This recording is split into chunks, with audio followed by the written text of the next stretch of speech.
There is nothing. Only warm primordial blackness. Your conscious ferments in it. No larger than a single grain of malt. You don't have to do anything anymore. Ever. Never, ever.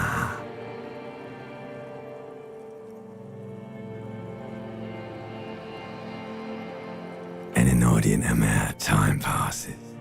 It is utterly void of struggle. No ex-wives are contained within it.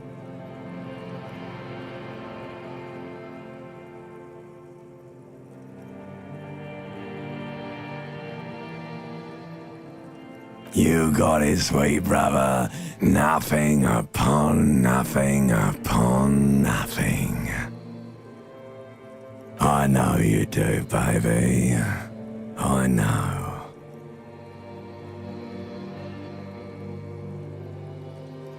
Coming right up, sir. Smooth passage.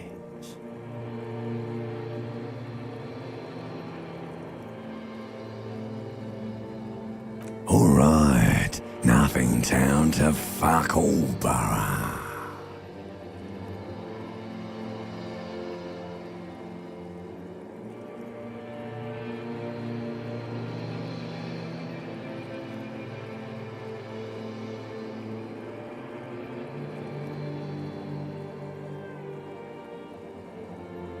Not you. Your days of giving a shit and being that type of animal are over. The song of death is sweet and endless. But what is this? Somewhere in the sore, bloated man meet around you. A sensation.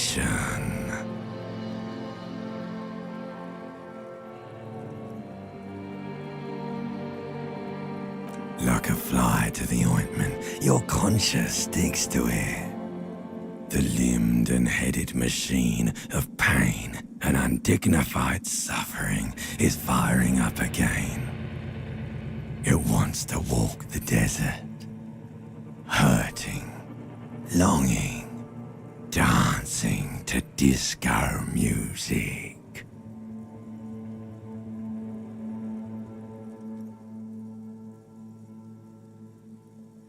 A stench of liquor rises from your mouth, and with it, an ungodly headache.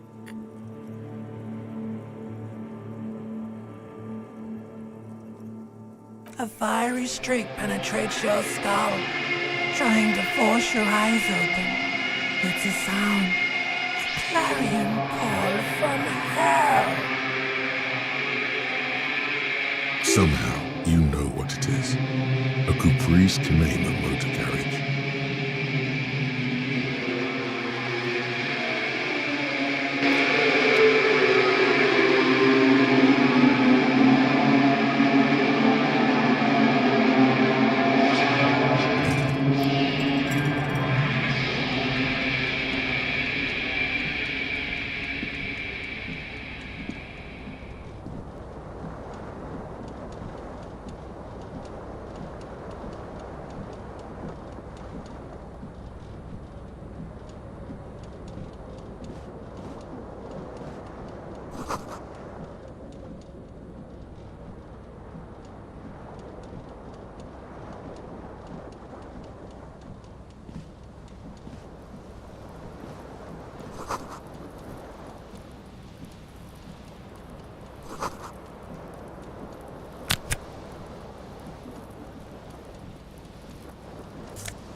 This fan has two chain pull switches. One ends in a tiny fan, the other in a light bulb. A truly horrific necktie has somehow attached itself to one of the blades.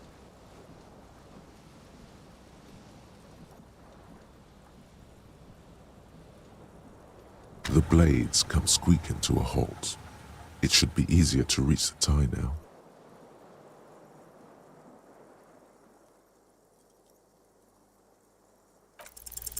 You swoop up and catch the tie. Snap!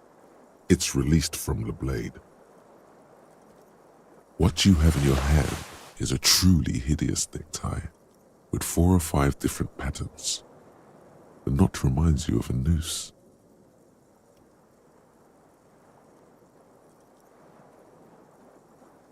A terrible mistake.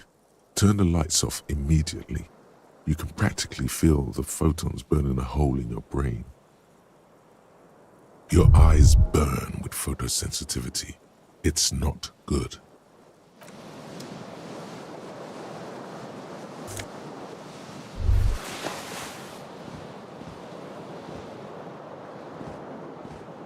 You hear a jingle. Keys are clinking in the pocket of your flare-cut pants.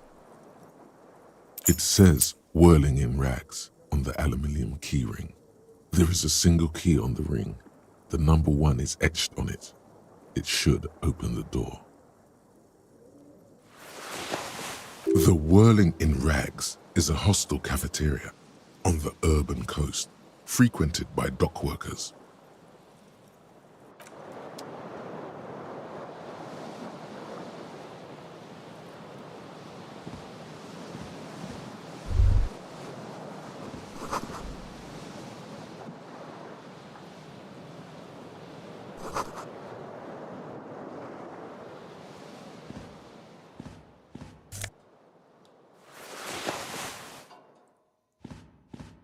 A mirror hangs above a bent and broken sink. In a fierce discharge of masculine energy, someone has ripped half the faucet off.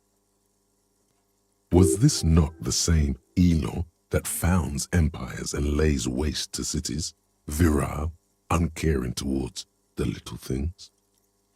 Probably not, no.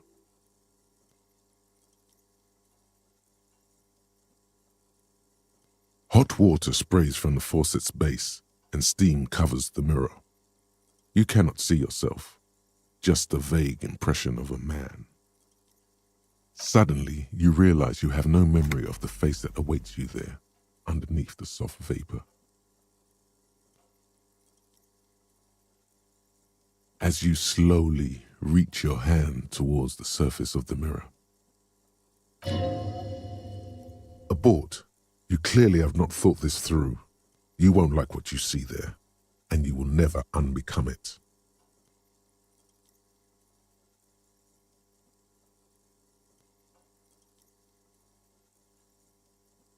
Yeah, there is definitely something wrong with it. Where to even begin? There is the bloatedness, then the swollenness. It's like there's an upholstery of alcohol underneath your skin. Bet you are. Your nose feels like a small balloon in the middle of your face. It hurts when you honk it. It doesn't appear to be a particularly tiny nose either. Not with all the drinks it's absorbed for you. It's not. It's swollen and snail-like, wriggling between your fingers.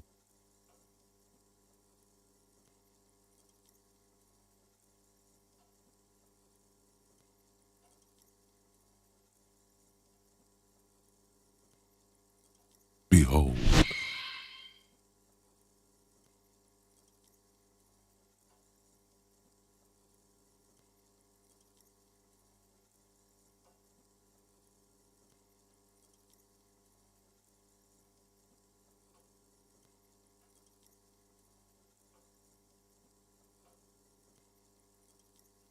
You have no idea who this thing is, do you? Dear Lord, help me. What is this? Of course I do. Is it some kind of superstar? I think I'm a superstar. This is a face of a late-stage alcoholic.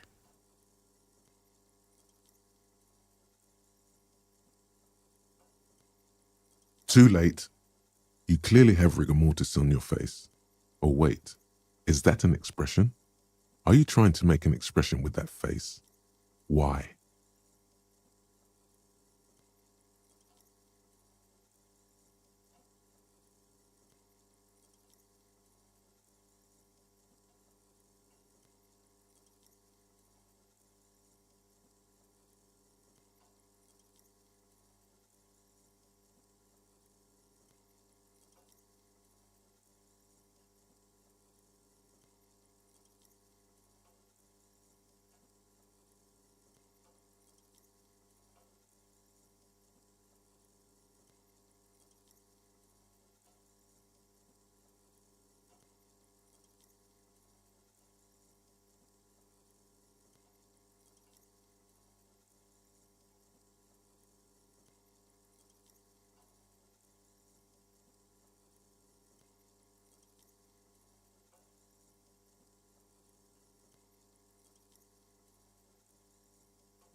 I have no idea why it's there, it just is.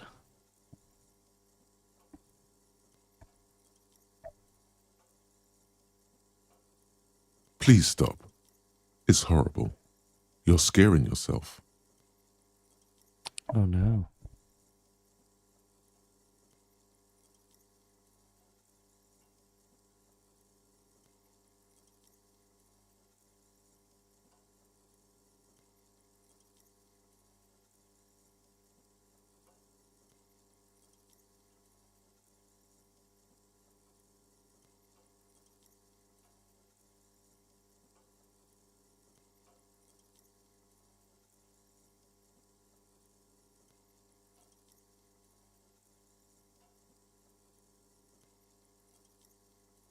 Test.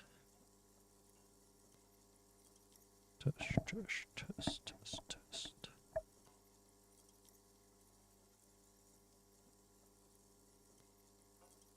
You can't, can you? It's like it's not even voluntary anymore. You have worn that grin into your face, and now it won't come off.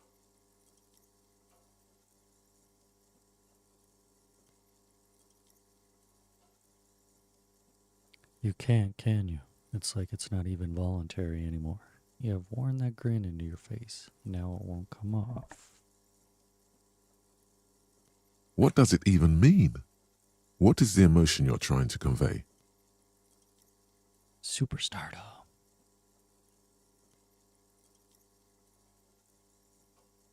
God, I don't know. It's indescribable. It's supposed to look suggestive. I'm afraid it's meant for the ladies. I'm insinuating that I'm vaguely sympathetic. Sort of pulling it off, too. In a sad has-been kind of way. There's some charm to it. It's an expression of pain.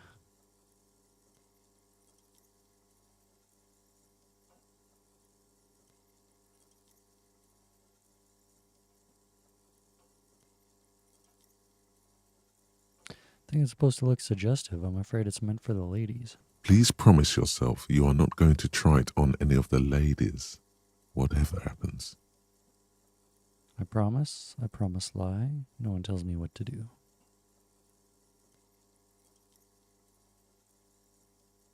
That's right. Not even yourself. Go ahead, try something. It's not an order.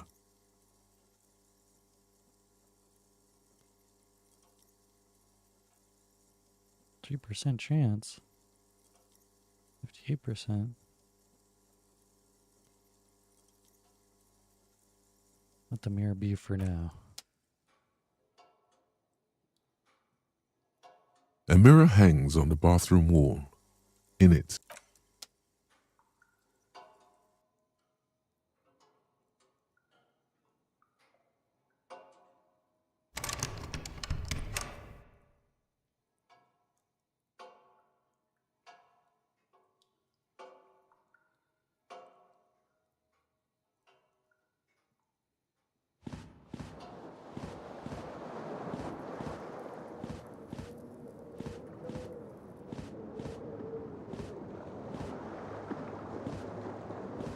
the window stands broken in its frame.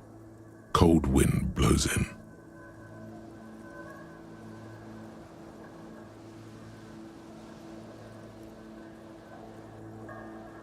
Visual calculus, easy 9. Assess the damage. The shards face outward. Whatever broke this window came from the inside. Did I break it with my own hands? Look at them. A fine web of scarring covers the back of your right hand, but none of it is recent. What did this then? Question mark. More likely a projectile than a held object. There are no fragments on the floor from pulling a tool back in after impact.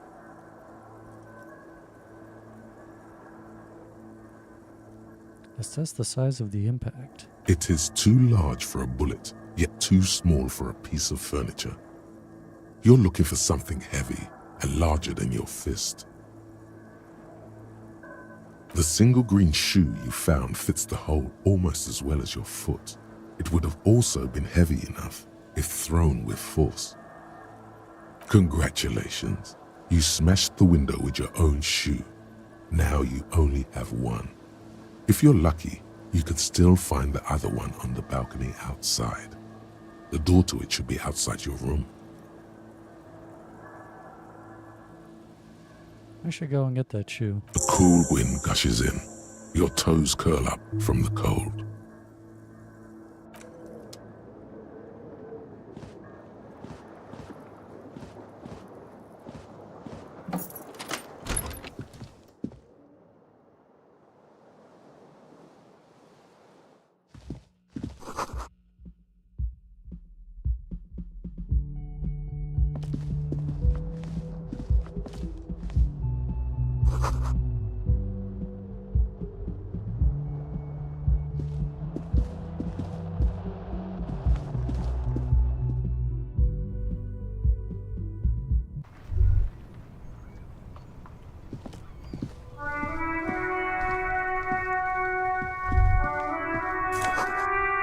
Just a briny wind washes over you.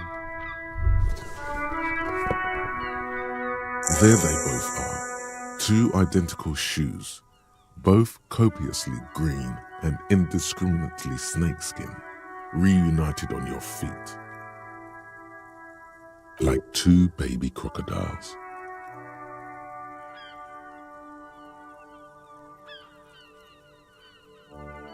Good, they're balanced, comfy. Feels like the only good thing about you right now, truth be told.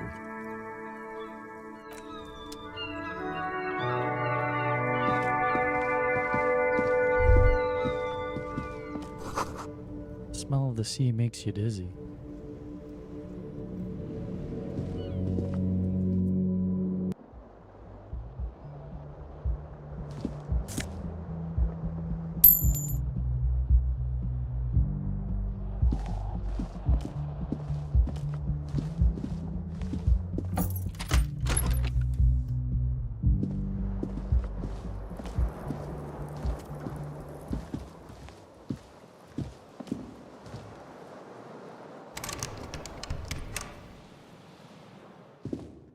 A mirror hangs on the bathroom wall. In it, your face, 58%. adorned.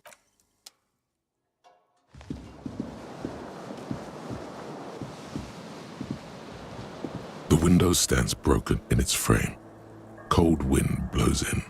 The morning light hurts your eyes. It's hazy, but you see the ocean and some war-torn buildings. The morning light hurts your eyes.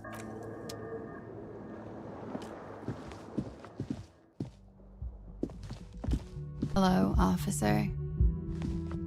The young woman raises a cigarette to her lips. Her eyes are brown and her face is speckled with birthmarks. She can't be more than 28. A silver jumpsuit falls off her like scale armor, sparkling. This is the sparkle of too many nights out on the city.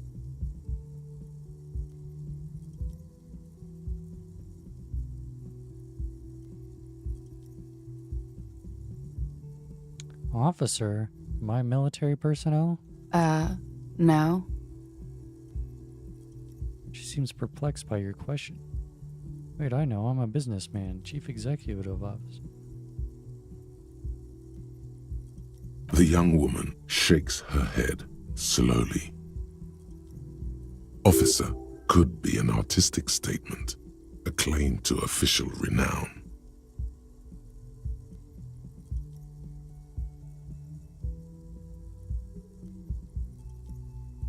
That's too wild. Chief technical officer is what I am. No. You're a police officer, sir.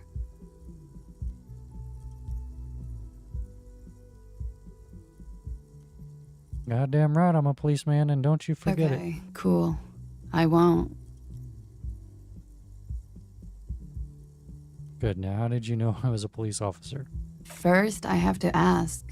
Are you okay, sir? You look like you're about to throw up. Can I bring you something?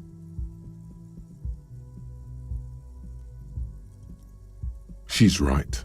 Something wants to come out through your mouth, right in front of her, right here. It makes you put your hand on your stomach and swallow.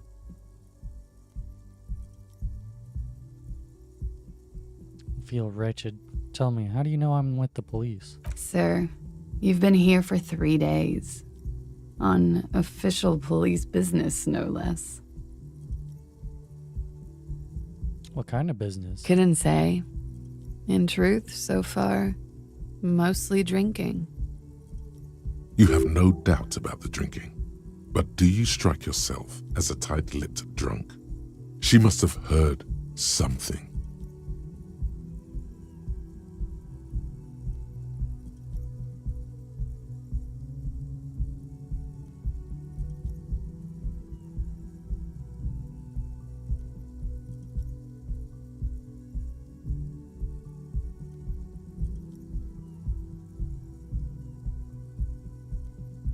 Cannot be retried.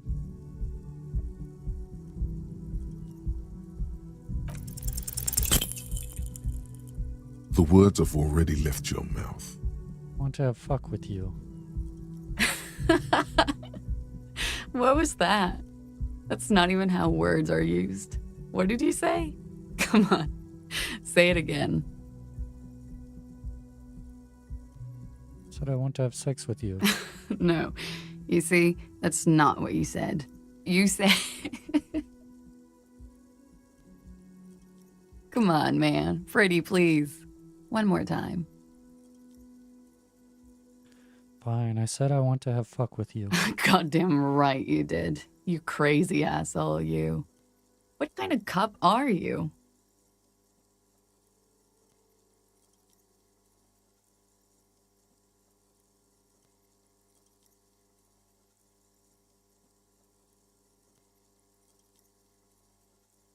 I'm not sure I'm a cop at all. I sure don't remember being one. I think I might have lied. Okay, sir. I have to ask. Do you really not remember? Just like that? You drank so much you lost your memory?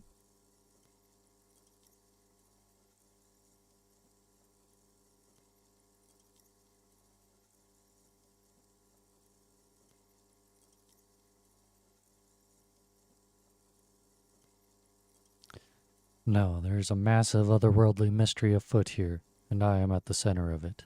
In that case, I think I might have a premonition for you. It's gonna suck for you later when you have to interrogate me.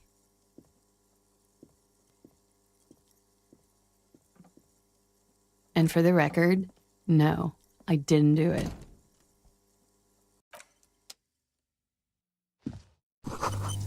Looks like she left a nice long stub in the ashtray. It's still smoking.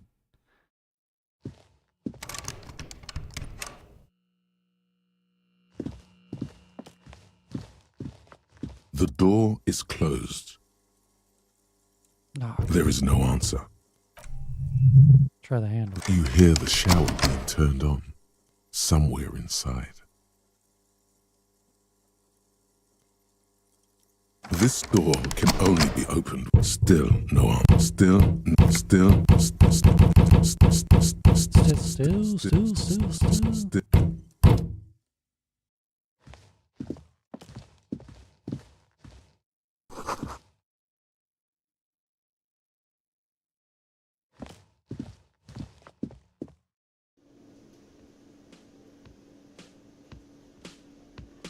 Where am I?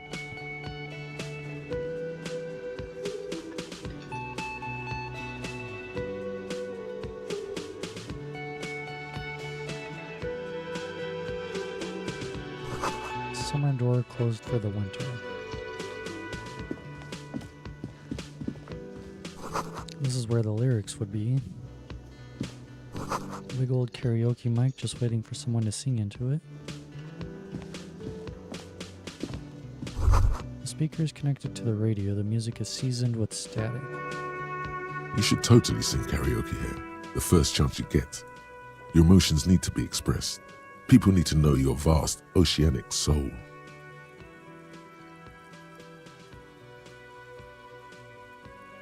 My soul is immense. Utterly. And it needs to be heard. Through a PA system. By other people. What should I sing when it comes to it? You should sing the sad small church song from that tape you found. Thought it was obvious. Sad small church song? I was thinking maybe I could sing something happy, get the crowd going. No. Don't sing the happy song. It's stupid. Sing the sad song. It's profound. You would need another copy of the tape first, though. The one upstairs is destroyed.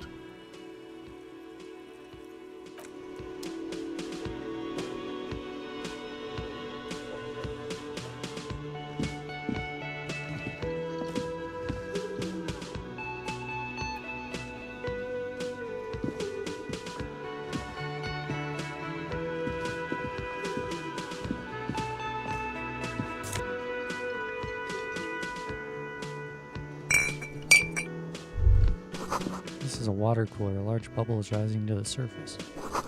The soft purr of an electric juicer comes from the kitchen. Someone is working. The menu has been wiped clean. Only the word Monday is written on it. A woman's hand wrote yesterday's menu. Today's starts in a man's handwriting. A man in his late 20s stands behind the counter, inspecting a stuffed seabird. As you approach, he gives you a sideways glance, then looks down again. Everything is cool between you and this guy. He's a big fan. Make some small talk. Look at this stuffed A bird. competent work of taxidermy. The white and brown seabird lies among piles of coasters and drying mugs. One of its wings broken. The man is trying to mend it. Looks like the bird was ripped off the shield that was used to mount it, most likely on a wall. This is the great skua, The seabird is the symbol for the discovery of the Encelindian Isola, the part of the world you are in right now. The small steel tag says as much. The Great Skua, Stegoarius Skua.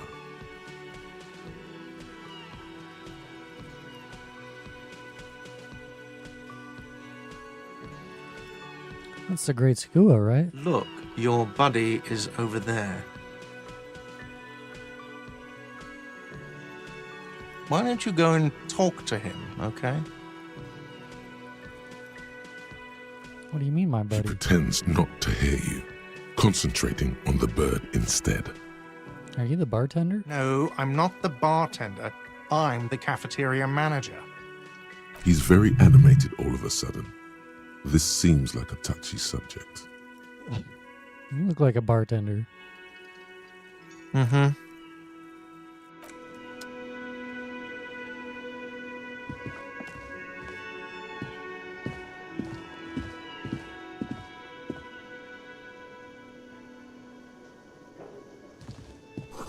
Inside, you catch a glimpse of Union paraphernalia, a strike poster, some red pennants. Sign reads, Mess Hall reserved for Union members. Doors open 1600. This royal pinball machine is unplugged.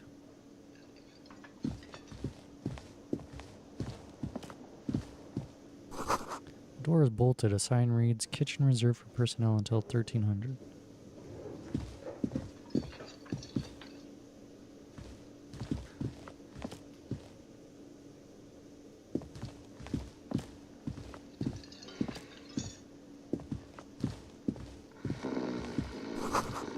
Bottle of rum has been knocked over. Beautiful, dark liquid is spilling out.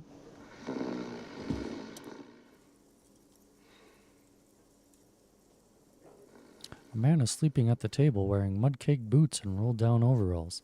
The back of his shirt reads Wild Pines, encircled by a logo with a tree. A colorful piece of plastic is dangling from his carabiner.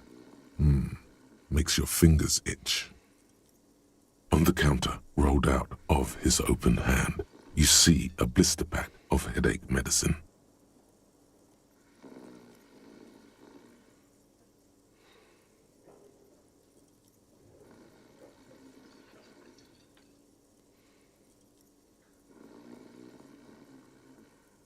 The man does not mind. You probably need them more than he does. You've just picked up some magnesium. This item is stored in the bottom left corner of the screen above your character portrait. Use magnesium to heal your morale if you have morale damage. Inspect the piece of plastic on his carabiner. It's a dock worker's ID, doubling as a shift card and a job permit. A young, able-bodied man stares back at you from the photo. Santiago S. John.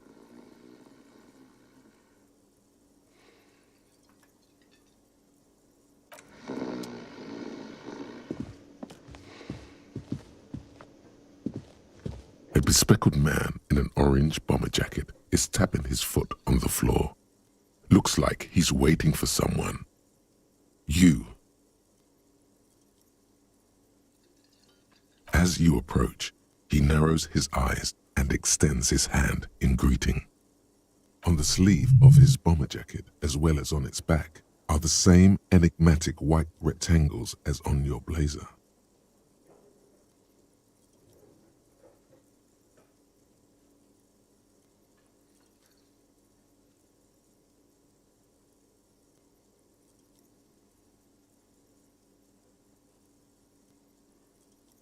Hello, I'm Kim Kitsuragi, Lieutenant, Precinct 57.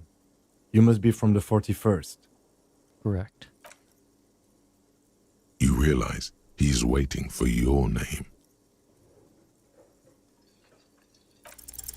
Concentration makes you squint your eyes. Your name should be deep gold and orange, like a forest fire looming on the horizon, but mixed with the stench of liquor rising from your breath. You're 2 steps closer to it, but there are still many to go.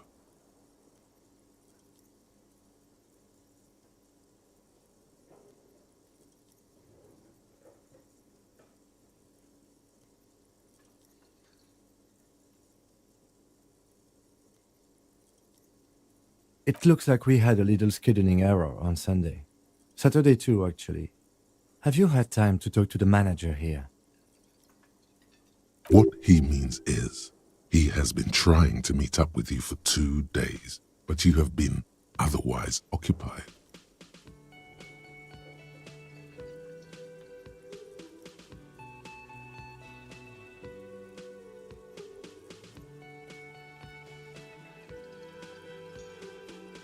No, I haven't. Then we should ask him for a rundown of the area.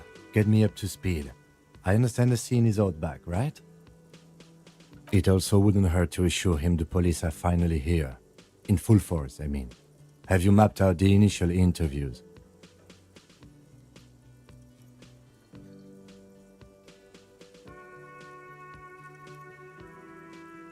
I haven't. We'll have time for that after we take a look at the coroner's case. Have you removed the dead body from the tree?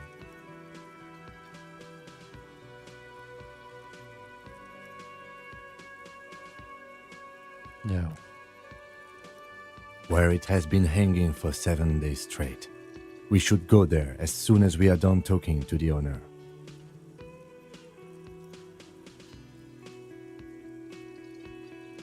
Let's get moving To then. you, officer. If you're about to embark on an investigation, shouldn't you have a badge? You mean you don't have a badge?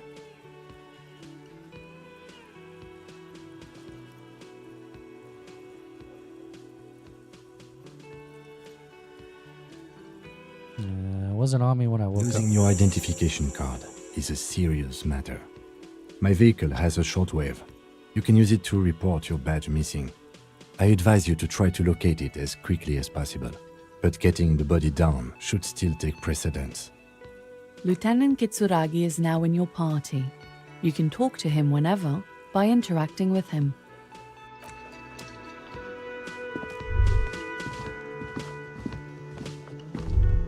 The theme on that pinball machine is a standard royalist theme, used on everything from pinball cabinets to full-flavor cigarettes. What are its hallmarks? Clinging to a picture book version of the past century, waiting for the king to come back and cast out all the profiteers and homosexuals. Basically, imagine a yellow plastic crown with a liquor brand emblazoned on it.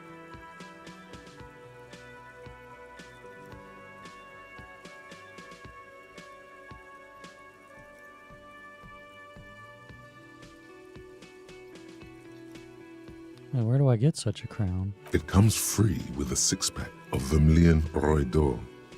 The words Roy d'Or are stamped into the crown's plastic. The idea of a king in a century gone is pretty fascinating.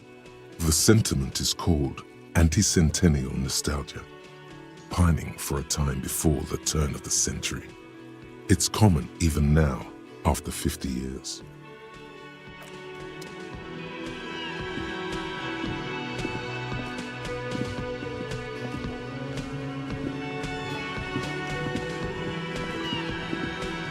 The man with the unimpressive beard notices you approaching. He drops the ledger he was holding and turns to the lieutenant. Mr. Guard, right? You run this place. Yes. I am Kim Kitsuragi from Precinct 57. This is an inter-district investigation, so joining me from Precinct 41.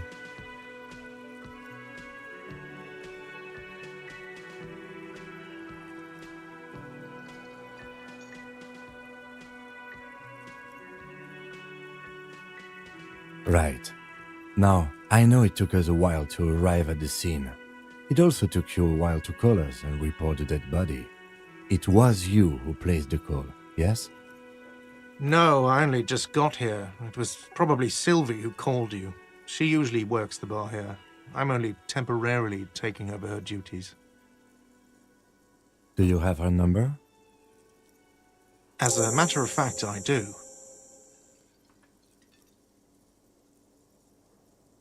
This sounds like something you can use to call this Sylvie later. You said you just got here. From where? Are you a local? What, of Martinez? No. I live in Jamrock. I only sometimes come here to keep an eye on the place.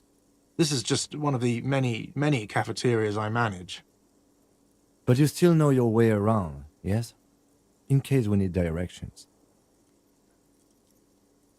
Yes, I know where some things are, but as I said, I don't live here. I just used to work here. And I'm not going to start working here again, if that's what you think. I didn't imply that. Detective, He probably means this is where you step in and ask your questions. His face expresses profound doubt in your having this. Ask him about the body's location before asking if he killed him. People give up information in the more innocuous questions, which you can later use in the more sinister ones, not vice versa.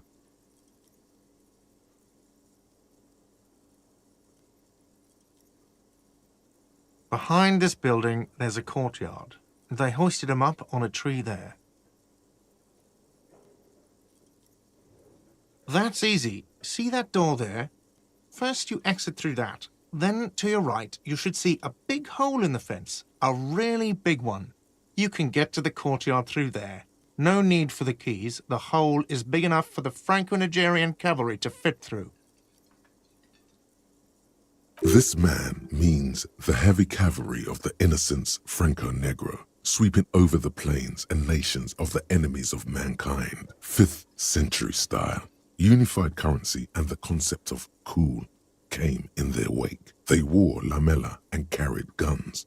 But first and foremost, Franco-Nigerian heavy cavalry was really, really wide. That hole in the fence must be enormous. Had to explain the reference.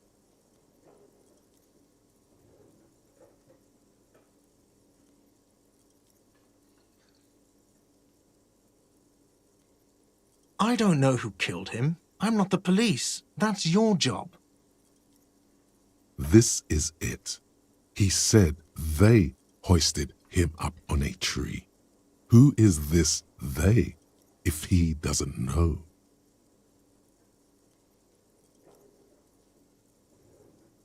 Before you said they hoisted him up on a tree, who did you mean by they?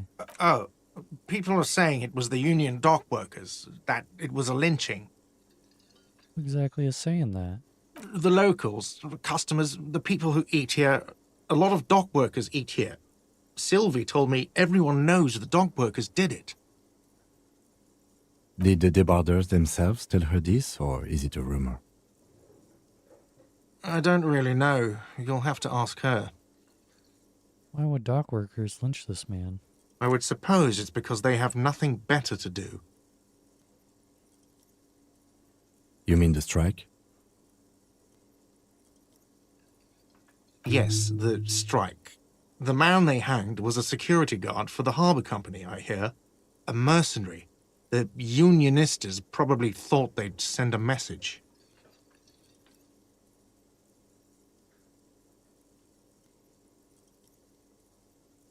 I have another question. The lieutenant turns the page in the little notebook he's been scribbling in.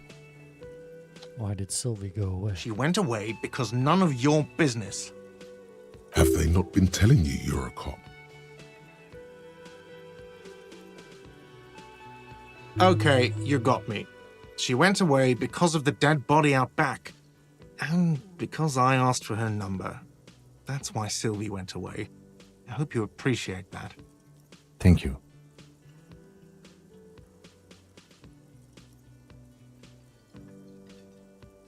Is it? Because I thought you were supposed to be investigating the lynching, not my employer conduct.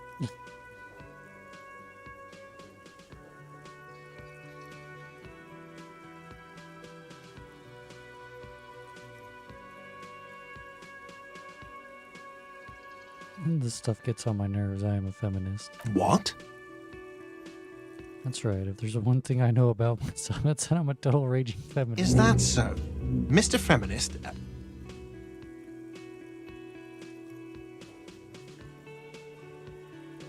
You've gained a thought. When this dialogue is over, go to your thought cabinet, and internalize it for special bonuses and effects. I don't know who killed. This is it. He said they hoisted him up on a tree. Who is this they, if he doesn't know? Did you kill him? What are you, crazy? Of course I didn't kill him. The lieutenant turned. Let's go. Not so fast, Mr. Feminist. You owe me 130 real.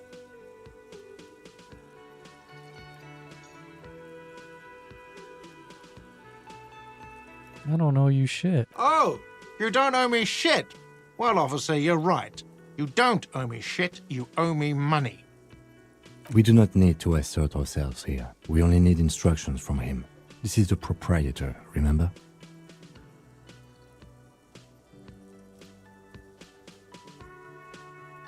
Alright, calm down. What is this about? You know, I get this all the time. Some hobo comes in here or some backpacking arsehole off the boat.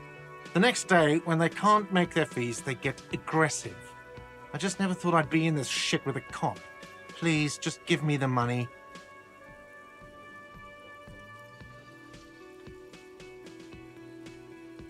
What do I owe this place for? Let's see.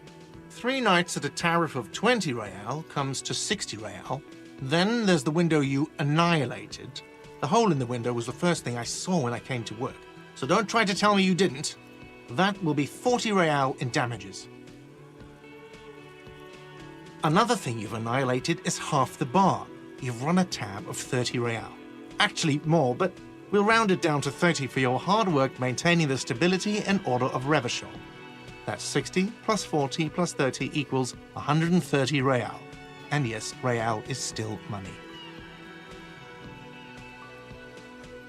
You are under arrest. You can't arrest me. I haven't done anything.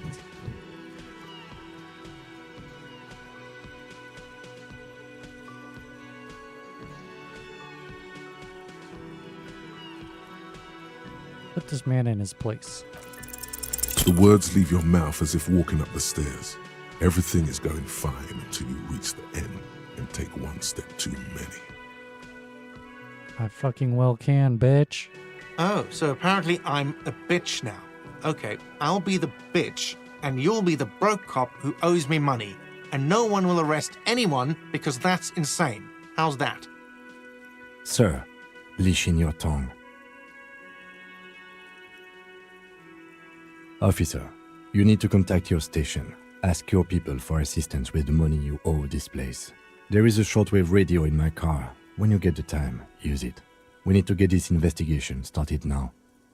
I'm sorry, but I can't let him stay here if he doesn't pay. He's 3 days on the slip. If he doesn't have the money by tonight, he'll have to work this from home.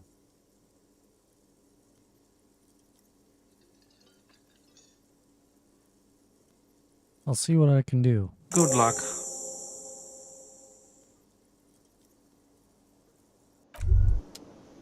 By the way, where is home? The address is coming up blank, and this place sure isn't it. I have no idea. But you've been at this hostel cafeteria for only 3 nights.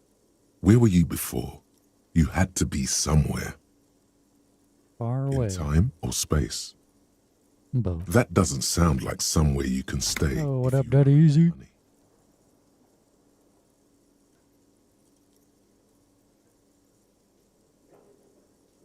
I'll live in a dumpster. I don't care. Fuck everything, hobo cop. Entertain the thought when you get the time. Maybe being a hobo and a cop has its advantages. Alright. Let's go look at this body. Well.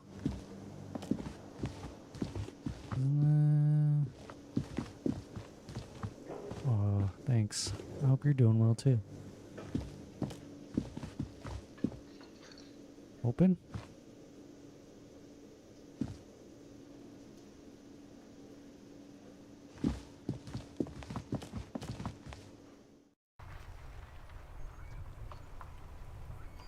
Oh yeah, same here.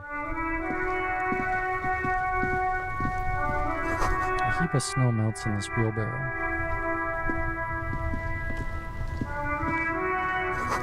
street sign reads, "Fuck the police."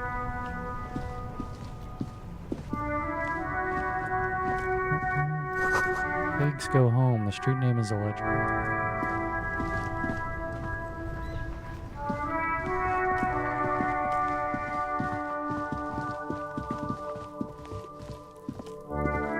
You see a set of tire tracks in the brown slush that covers the plaza mosaic. Why am I looking at this? What kind of vehicle drove through? Reconstruct the movement. No. Let's reconstruct the movement. The tire tracks were left here by an unknown event that took place some days ago. It's a message, written in the language of burnt rubber. Language of burnt rubber. Some of that rubber stuck to the tiles right in front of the whirling in rags. This is point A. The driver started there and then accelerated straight into the fence, left a hole big enough for the Franco-Nigerian cavalry, according to the cafeteria manager. What happened next? The driver proceeded to back out of the yard, barely stopping before hitting the adjacent building. Before heading south, must have been in a hurry. I think I got it.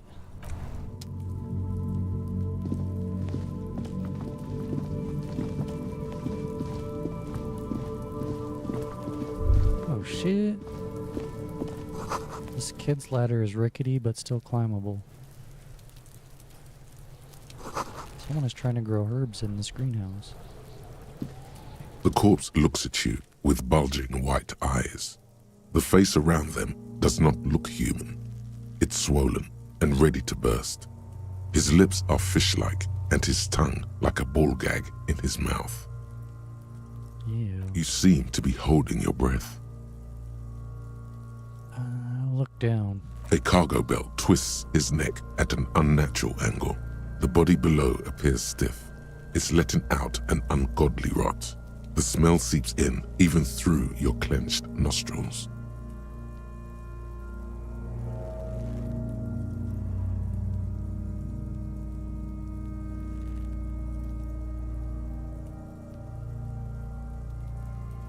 Let go of your nose without throwing up. Challenge accepted. The smell is repulsive. It pushes in from your mouth, more instant and more familiar than anything you'd expected, more fever than odor. It fills your mind, flushing you from within. Try to walk away.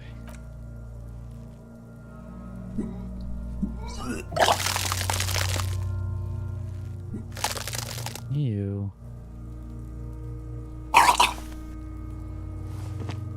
Too late. It's impossible to keep in. Your body curls and pushes it out, burst by burst, until a pool of vomit lies under your feet and your throat stings from the stomach acid. The smell of Commodore Red rises from the pool. Among it, distilled spirit and bits of shish kebab. I'm sorry. It's okay. Happens to everyone. Keep it.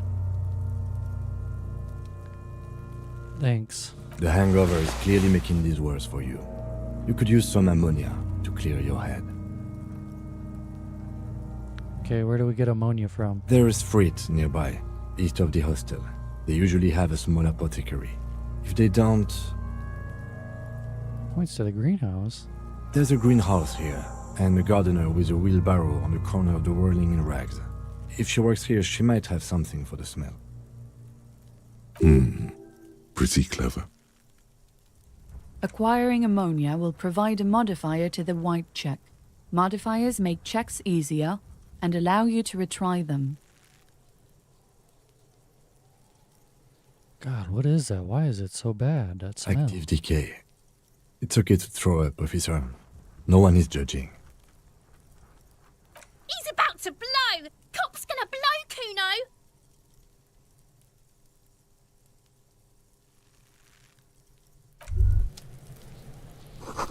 Ladders for kids who wouldn't hold the weight of a grown man.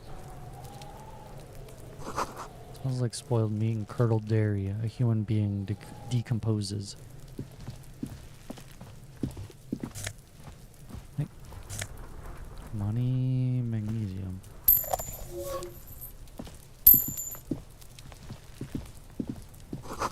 This winch mechanism has been oxidizing for some years. An inconspicuous pile of the roofing material, Eternite. What is this? It's nothing. Someone just left some roofing material slanted against an old shack. Okay. Glad you asked. When junior researcher Olari Tal invented Eternite in the Vatna Polytechnic Institute some 30-odd years ago, he thought it would last forever. Hence the name, Eternite. Sadly, the only lasting thing turned out to be the material's highly carcinogenic effect. Okay. A bucket. Give me that bucket.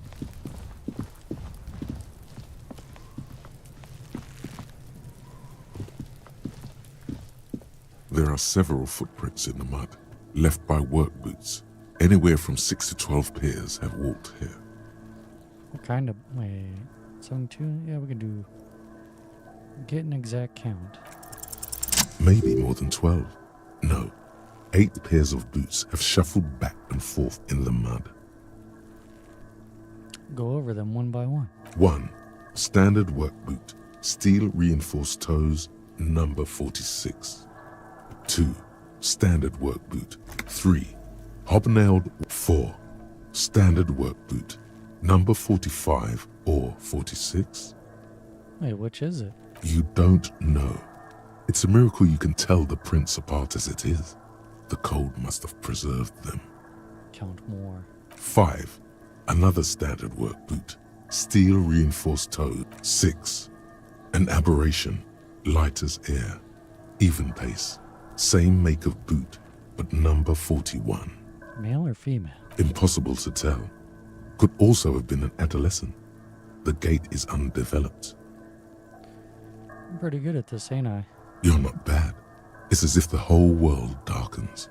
Everything else has a thin film of unimportance on it, and the tracks burn in the middle of it, in a strange, beautiful way. Count the rest. 7. The glowing outline of a standard work boot, number 46. But the imprints are twice as deep as the others. The weight exceeds 200 kilograms. Dang. 8. And yet another standard work boot, number 44. There's an aberration in the pattern of the sole, however. The right sole is smoother, more worn.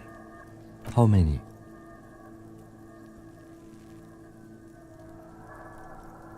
$400 million? 8. I was pretty off then. I counted 20.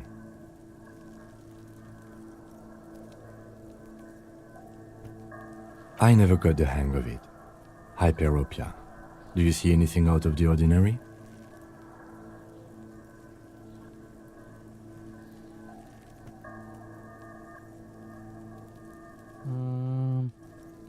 A heavy one, 200 kilogram imprint. 200? Could it be the combined weight of 2 people, one carrying the other who's tied up? Let's say a heavily built worker carrying a similarly built, soon-to-be-dead man. He might be right. 200 kilograms of living weight is unlikely.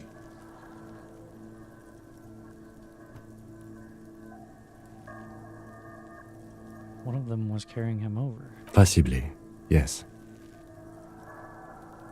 But why?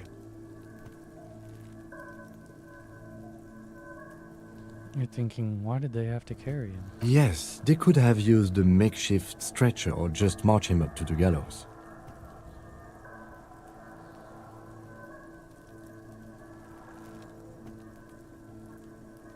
Maybe the victim was unconscious. Even easier to carry on a stretcher, or between 2 men. Anyway, it's for future consideration. What else can you see? Light step, number 41 shoe. A woman? Or a kid?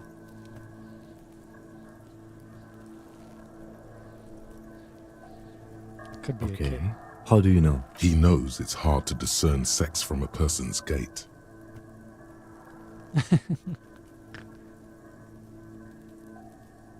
I don't. Understood. Anything else? An aberration. One soul is smoother than the other. Interesting. Let's name it the old soul. Do you have any ideas, Lieutenant? Someone operating a workbench with a pedal? Like a joiner at the harbor. Or maybe a drummer?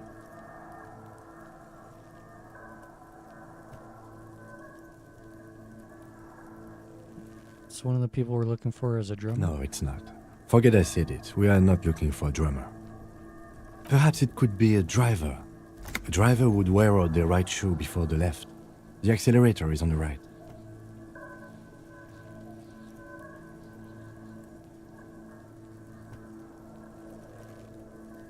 Nod thoughtfully. We should keep our eyes open around the traffic jam. See whether anyone strikes out as a potential suspect. Seems prudent, no? Yes, prudent. Mm-hmm. How old do you think these tracks are? A week, maybe? 7 days would fit the time frame provided to us by the caller, who reported the hanging. It is not impossible. How do you know? I pulled last week's forecast for coastal Havashol. 7 days below freezing. The day before, the day of his hanging, was the last warm day. Correct again. Sub-zero temperatures would preserve the tracks in a good state. The commotion here could have taken place a week ago. What do you think happened here? What do I think? A mob of people brought something heavy to the tree. One of them was carrying the victim. They shuffled around, especially under the tree. Then, after hoisting him up, they stood in a semicircle facing his direction. At first glance, this appears to be a lynching.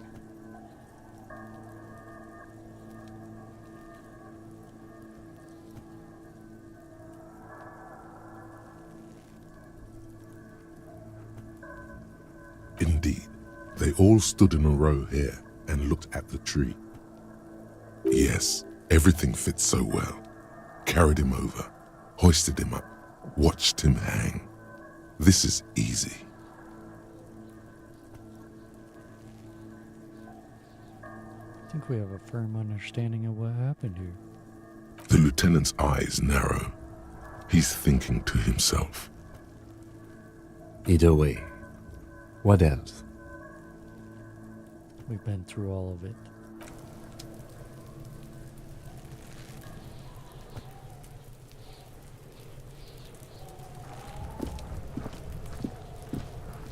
There he still is, looking right.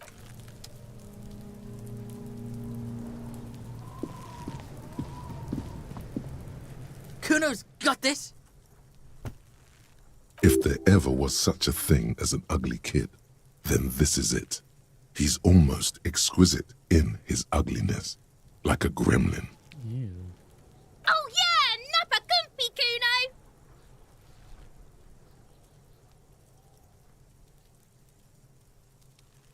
Hey kid, a word, police business. Right in the dick, Kuno! Get him right in the dick!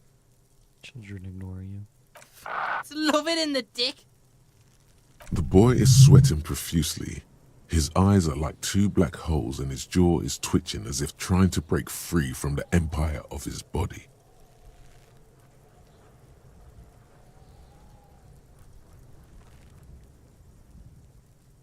Stop using slurs at my crime scene. That's not how we do it. Can't talk, pig.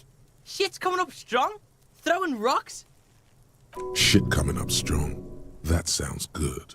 Joyous. You should hang out with this kid and see what that juicy shit is all about. Juicy what now? I mean drugs. The kid's on drugs. Oh, drugs. Yeah, Kuno! Ride the lightning, Kuno! Ride the lightning. Kuno's riding at sea. The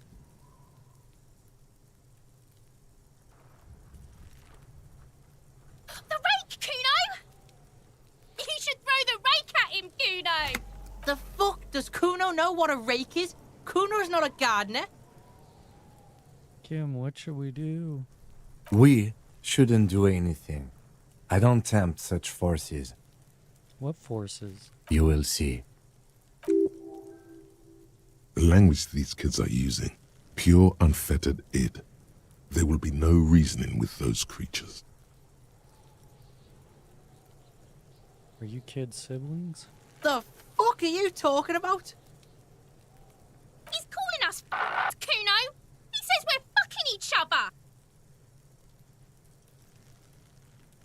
Kid, you want to hang out? I'm not a narc, I swear. Fuck no! Kuno doesn't buy that shit. Fucking entrapment shit. Fast. This kid has got street smarts. Look, I have questions for you. Alright, entertain the Kuno. Show me what you got. What you got there? What you got, huh? Show. The kid moves his hands like a basketball player dribbling fast.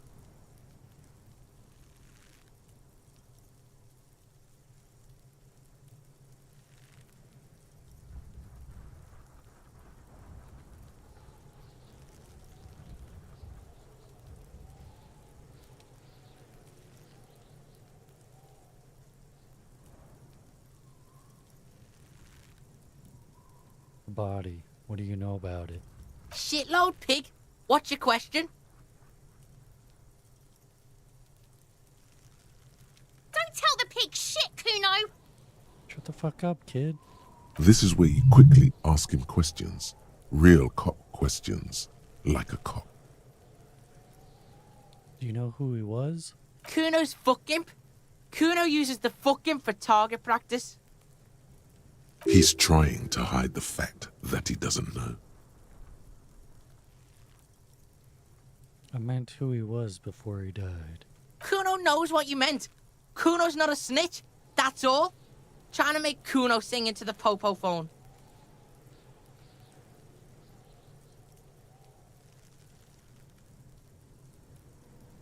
You know how I got up there?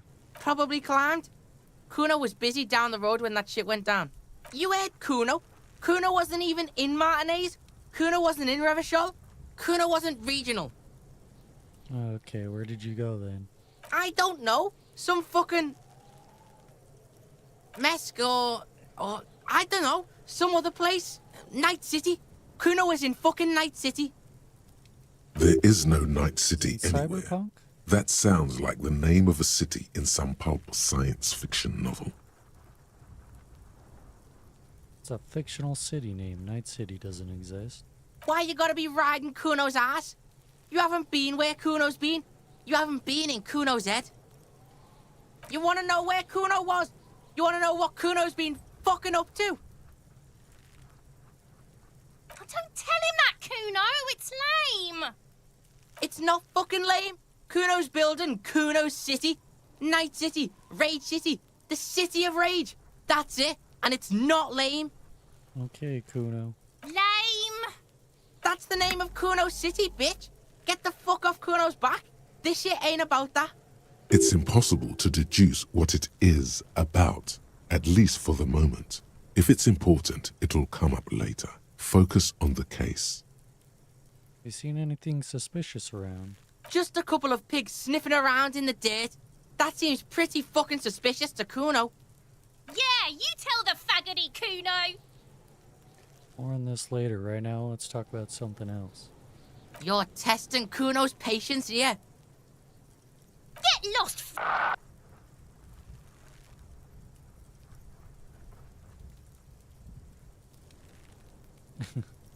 Kuno, I threw up and I can't investigate the body now. Yeah, like a fucking volcano. Yeah. Fucking pathetic. You're lucky you didn't die there. Maybe you got some advice for me? I mean, you are obviously handling it quite well. Yeah. Kuno's got some advice for you. Then leans towards you. What are you? Like 80, right? Maybe you should stop embarrassing yourself in front of a fucking kid. Perhaps you could compress this negative energy and turn it into some sort of a Kuno-fied non-vomiter. Unified non-vomiter, here I come. That's right. Turn your weaknesses into conceptual strengths. Try it again now. I gotta ask, who is Kuno? Kuno's Kuno, pig? It's always Kuno, never I. Clearly the kid's using the third-person perspective as a shield.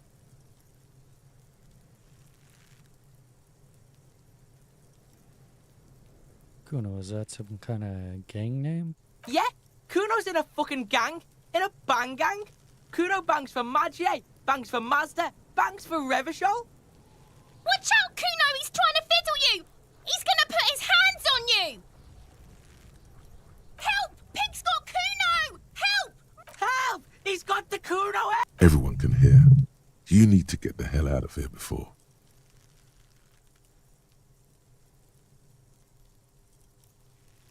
Not doing anything, see? Everybody! Escalate, Kuno! His dick is out! You're afraid! Pigs in here, Kuno!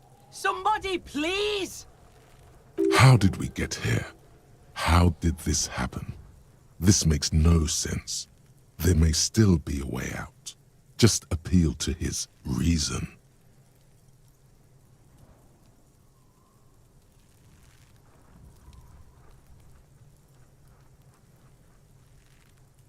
Don't punch him, it's a bad idea, back off. Look. For emphasis, a ghost is saying this. A shit-eating psychopathic ghost with an ace up his sleeve. I know you wanted to hit me. You got that, I'm gonna fuck that Kuno up look. That Kuno's dad gets. The murder look. The rage look. Relax. He can't read your mind. He doesn't know you were thinking that. There's a dead body, remember? That's what you were doing here. You're a cop on a case. I'm a cop, you idiot.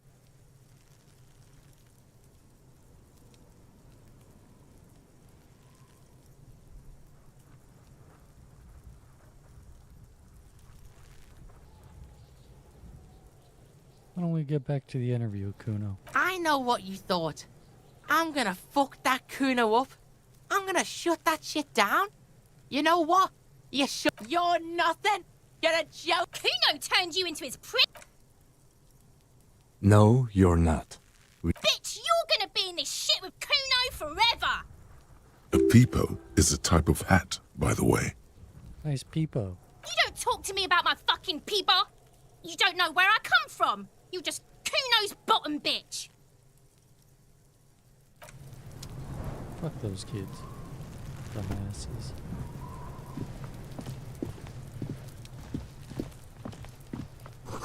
Letter R wears the crown on the ribbon below, a light above descending. This trash container is locked.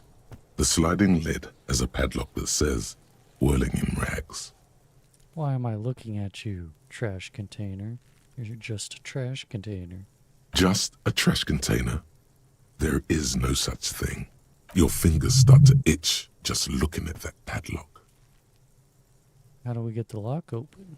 We could try using a pry bar. There's one in my motor carriage, or Lieutenant? or we could ask for a key from the manager of the Whirling in Rags. He probably has one. He might also have information. This is better than the pry bar idea.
Jump Jams, a popular music mag. A classy magazine, most able-bodied men. This issue hosts a top 10 list.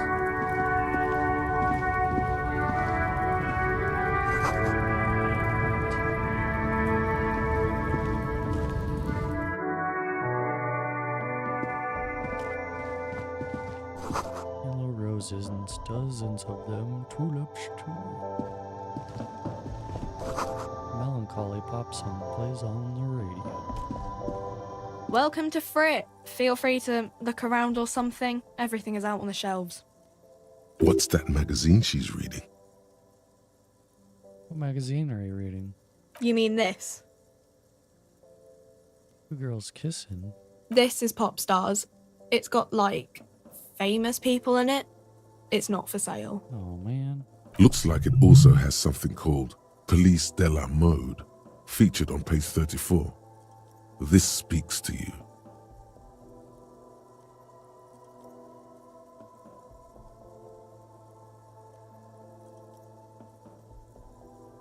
Forget about all that. What is this? What this is? Fashion police feature?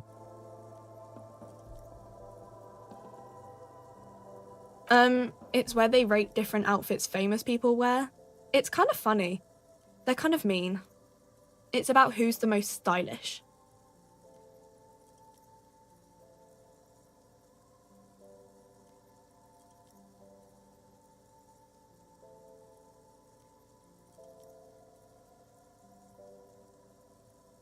Point to her hat. I bet your hat would take the prize.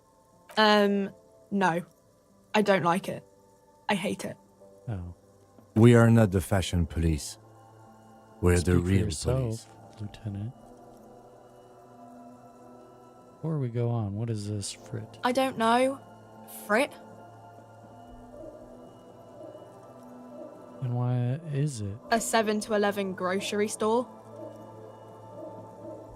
Why is it written with 3 T's? I think they think that the extra T makes it funkier. It doesn't. The story goes that normal Fritta, with 2 T's, a men's workwear shop in Vredefort, was already taken. So when Fritta Retail Inc. grew into a multinational corporation, they had to add an extra letter to avoid trademark infringement. Let's proceed. I have some questions for you. Okay. I'm not really supposed to be chatting to anyone, but Can you tell me anything about the dead body? I don't really know anything. I mean, I know it's there, but I haven't seen it, so Did you know the man who died? not really. Not really. Does it mean you knew him a little? No. I didn't know him at all. How long has the body been there? I don't know really long. What do you think happened to the body? I don't know. No need to worry. It's just standard procedure for us to ask around. If you hear anything, let us know, okay? Okay. Thank you for your help. Uh-huh.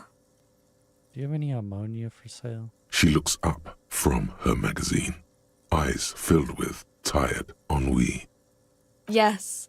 What we have is there, in the medicine cabinet. Go take a look yourself.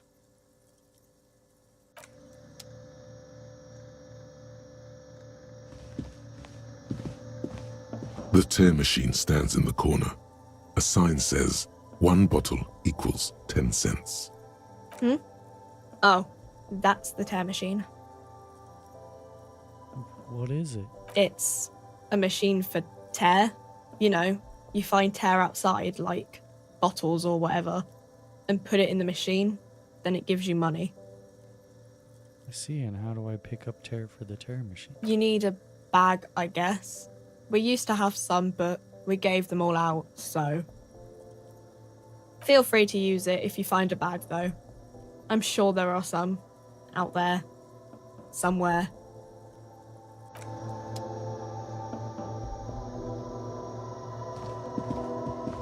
You see several packaged raincoats fill a low shelf beneath a display of croissants and juice bottles. The raincoats are transparent, except for the big Fritta slogan on the back. The packages are small, discreet, sloppily stacked, making them easier to take unnoticed. No need to worry about knocking over a display.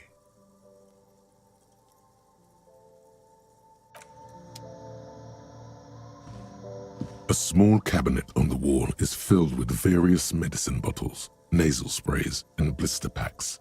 They all bear the Saint Baptiste Pharmaceutics logo. Their logo is the bloodless rose, pure white, untouched by harm. Just ask me if you need anything from Saint Baptiste. We don't stock prescription meds, but we do have Nosafed, Duramine, Magnesium, and Hypnogamma. I'll buy some ammonia. Locked.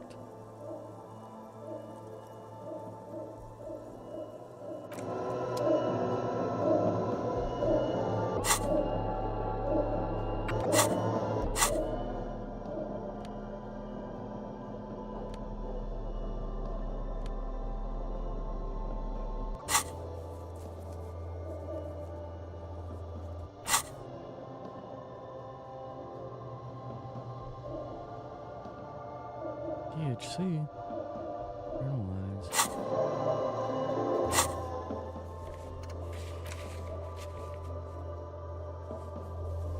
We'll get to the gardener.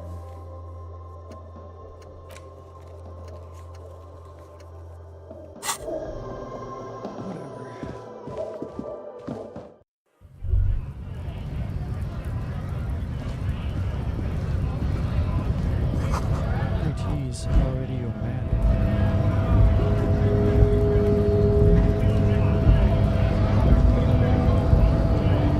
Scab? You're hazy on the notion of a scab. Smells like politics, though. Maybe it's...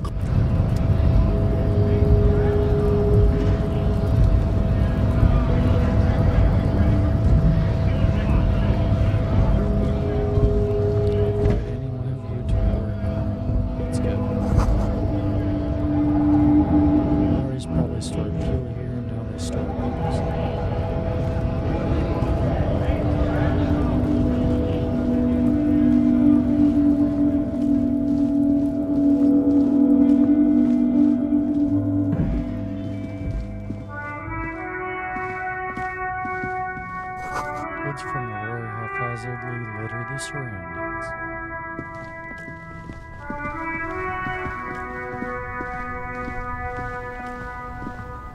Before you stands a motor carriage.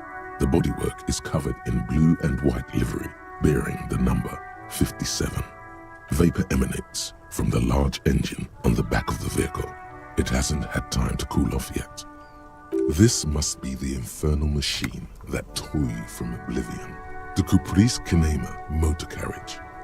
In the cabin, you are welcomed by a set of steering levers, a radio microphone on a hook, a pull-out toolbox under the seat, and the soft glow of the fuel preheater gauge. A scent of leatherwork and heavy fuel oils washes over you. Pick up the radio. The frequency tableau lights up, and the green button labeled Prime Line glows like a feline eye. And then you hear something.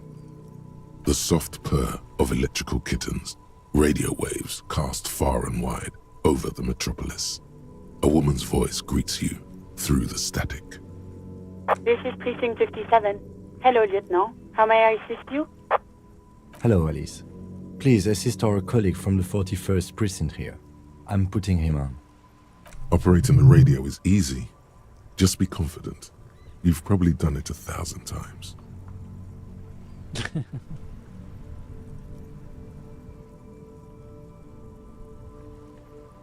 This is Officer Alice Demetri, Precinct 57. How may I assist you? Under the green Prime Line, a yellow saved button catches your eye. You wonder what the lieutenant's default radio station is.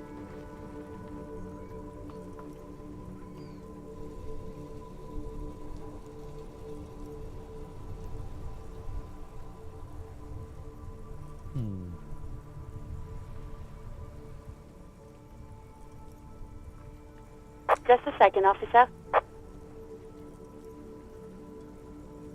Can you connect me to the 41st precinct? I have something I need to report.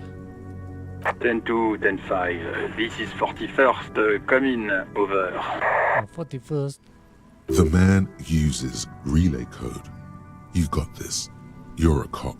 and cops know relay code. 10-4, Station 41. I've got a urgent business, over. 10-4, message received. 10-5, relay message. What's your status? Over. I'm just reporting in, over. 10-18, state your message, sir.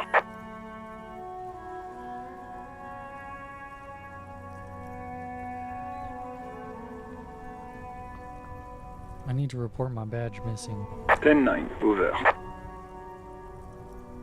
My badge, I can't find it anywhere. Basically, it's gone. 10-4, message received. This is a very serious situation. I need to 10-22 the captain. Over. Is it him? What does he want? Says he lost his badge and needs to report it. He what? He lost his badge? Hey, who is this? This is Communication Officer Jules Pidieux, sir. Over. No, the other one. You mean your partner? Over. What is he saying? He's asking who you are. I'm his goddamn partner. It's your partner, Satellite Officer Vitmar, sir. Over. Did he lose his memory along with his fucking badge? Who lost his badge? Dick fucking Mullen. Who do you think? It's Officer Dick Mullen from the bestseller Dick Mullen and the Lost Identity. Dick Mullen is not your name. It's the name of a fictional detective who would not lose his badge. Defend yourself. Immediately. They're laughing at you.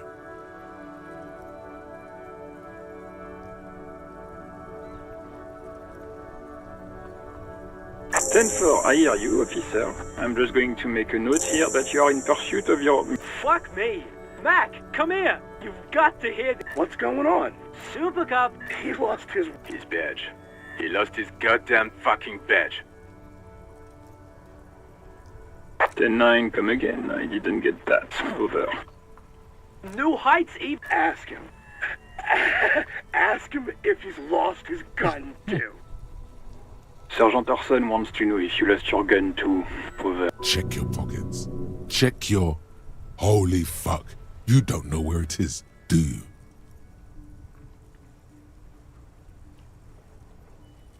Oh god, it's not. Okay, it's gone. Your gun is most definitely gone. 10-9, come in, officer. Did you get my question? We were wondering about your gun. Over. Lying?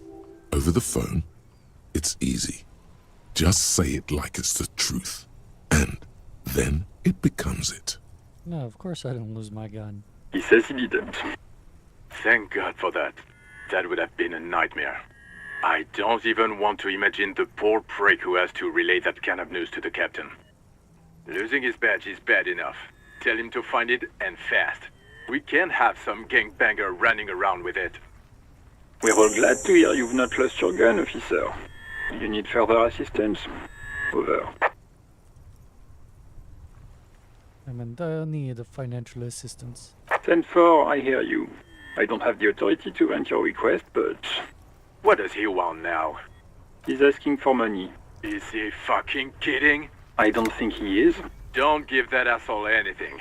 He's just gonna drink it all. Alright, that's a negative on the additional funds, sir. Over. Okay, Reggie, no funds. Anything else, sir? Over.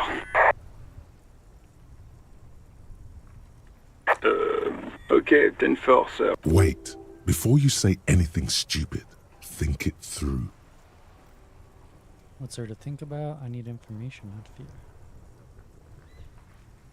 You're going to be looking at a straitjacket if you tell everyone you lost your memory.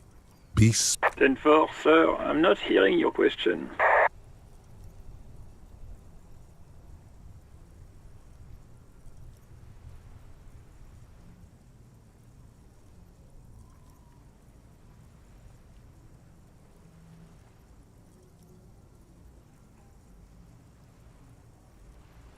That's a negative, sir. I got 10-12 visitors present here. Over.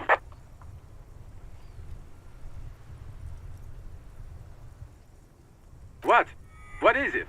He wants to verify the... But of course, it says Dick Mullen, High General of the Revolution. Tell him to stop wasting... What do you need, sir? Over. 10-9, repeat message. I didn't get that, sir. Over. Sir, I will not have you talk to me in this manner. Over. What? What is it? He seems intoxicated and keeps asking me... Mullen's drunk and emotionally aggressive. Wrap it up. Don't indulge in his drunken antics. 10... excuse me, sir. Over. No, sir, I haven't. You're not really keen on mentioning your... 10-4. Does he actually want something, or is he hell-bent? He asked if he ever told me about his days before joining the... For God's sake, cut this shit out! Tell him to stop wasting time and be a goddamn policeman for a change. Sir, satellite officer Vickman. So, was there anything else? Understood, sir. Over. Listen. 10-4, I know, I already wrote it in a report, but... it will stay on my desk for a few days. Over.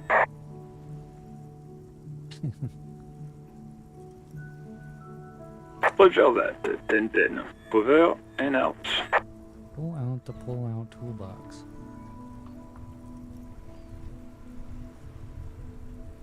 Up on the fuel preheater gauge.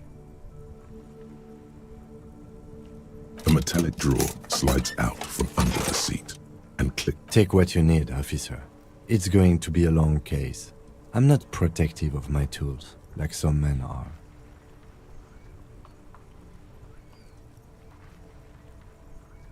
The pry bar feels nice and cold in your hand. Useful for opening all sorts of doors and lids. The handles you can do. It's robust. Lets you see. The pull-out toolbox slides back into it. The white suede feels luxurious under the touch. And as you tap on the gauge, the indicator pin jerks as if startled.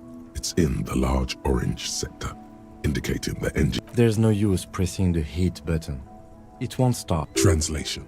We're not going anywhere right now. This is Precinct 57. How may I assist you?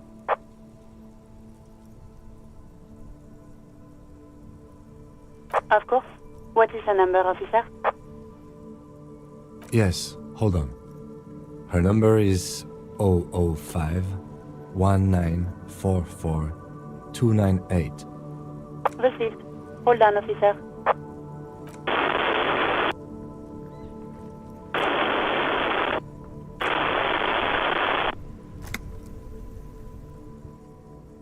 Start slapping a marching rhythm on your thighs. Give it a minute. She might be busy at the moment. Takes a bit to get to the phone.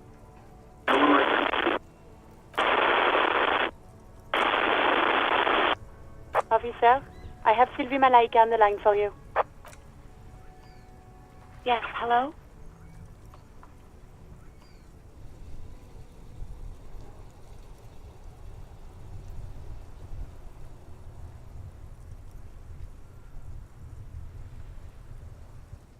Hello, this is the police calling. I have some questions for you about your last days at work.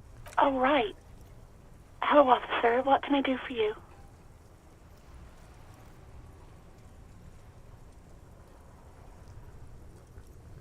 You quit your job at the Whirling. Why? You mean, why did I leave the bar? Honestly, I'm not really comfortable discussing it with you, sir. Okay. Why not?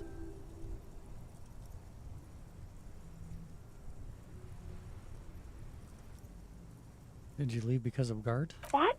No, why would you even think that? He told me he asked you out. Are you saying it didn't happen? Please, don't bring Gart into this. It's none of your business. God, why can't you just mind your own business? She mutters.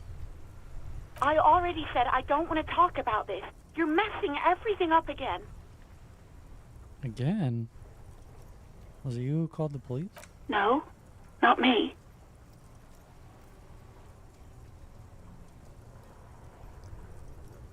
Do you know who made that call? No, sorry. I don't. Not a lot of people have phones around here. Copper thieves take the wires. People don't have the money to have the cables put in again. They use the Union's phone, or the one on the coast. So the Union has a phone, and there's one further down the coast. Got it. It was someone else. We'll find them sooner or later, officer. It just might take a while. Why didn't you call? Didn't a corpse behind your workplace bother you? What? Of course it bothered me. But I thought the Union already knew about the corpse.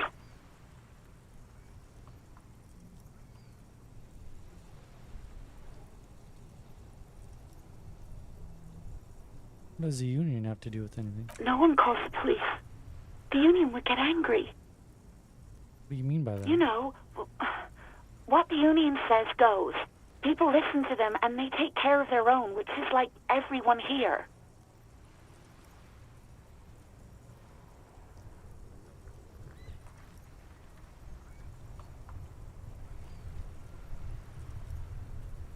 Wait, Kim. Is she speaking truth? The Union is law around here? Legally, no. In reality, yes. Martinez is de facto policed by the Dock Workers Union.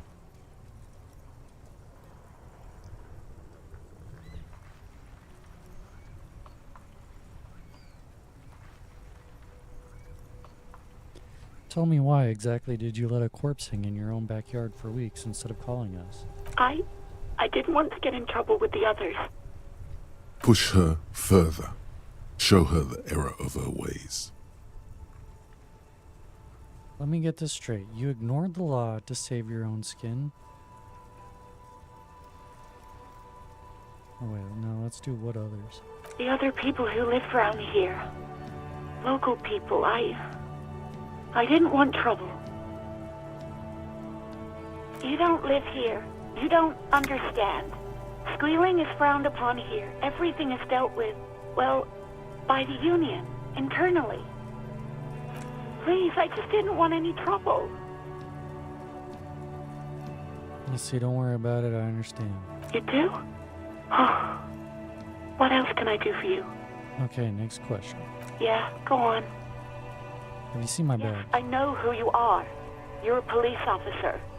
The law. This exact conversation has happened before.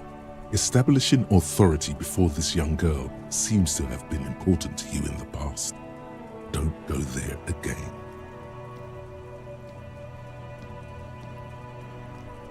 My badge is missing. Have you seen it anywhere? Oh, no, I haven't, sorry. Real policemen have uniforms too, by the way. Where's yours? Kim doesn't have a uniform and he seems real to me. He's in plain clothes, voluntarily. It's different from not knowing where your uniform is. Have you seen my gun? Please, no. Not this again. Everyone saw your cool gun detective. Cool gun?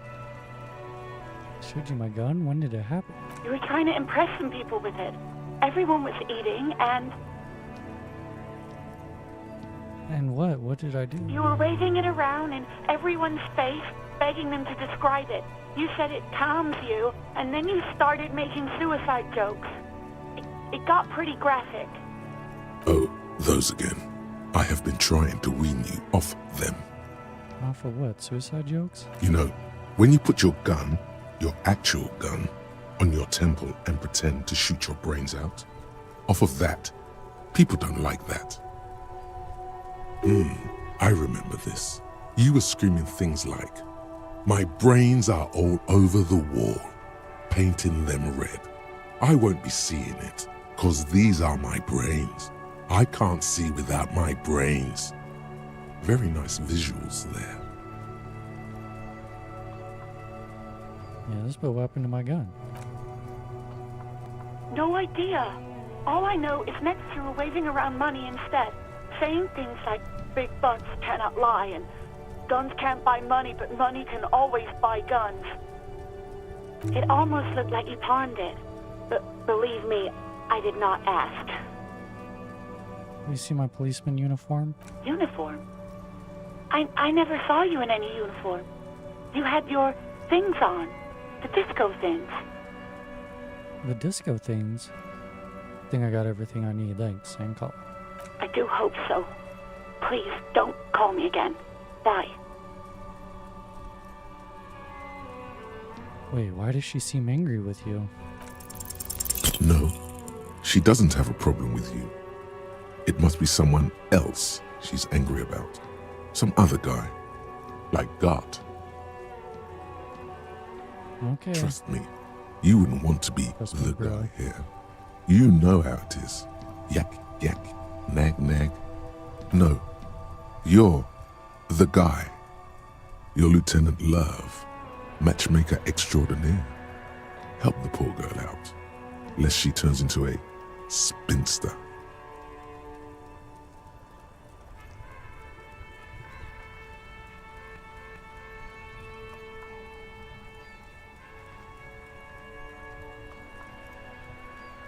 What am I, deranged? A woman doesn't have to be married. She doesn't even have to be in a relationship. Also feminism. What deranged? I'm just telling things the way they are. Can't a man even be honest in his own head anymore? You have to act, Lieutenant Love. You have to calm that hysteric girl down. Tell her you've got everything under control. And then go and have a little boy's talk with the man himself. Think you can do that, Lieutenant Love? Whatever this empathy failure tells you, don't take the quest. It's not wonderful, it's ugly.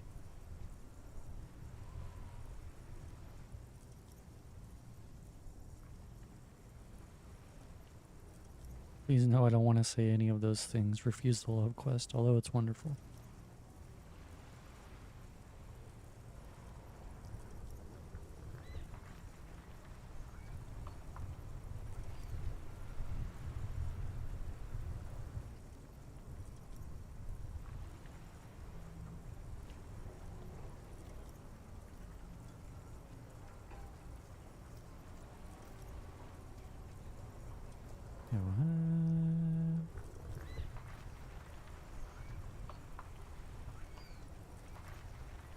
You're just a gimp. What? Call was terminated by the other party. Anything else, officer?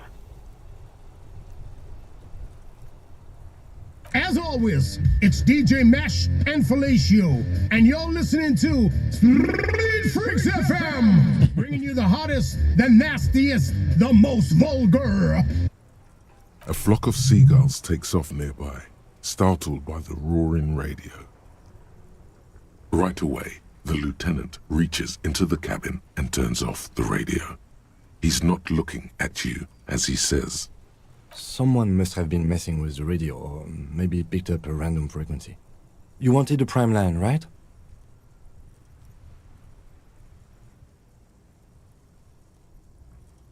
Speed Freaks FM, huh? Oh, is that what it was called? Go for it. Turn the radio back on while it's still on the Speed Freaks FM.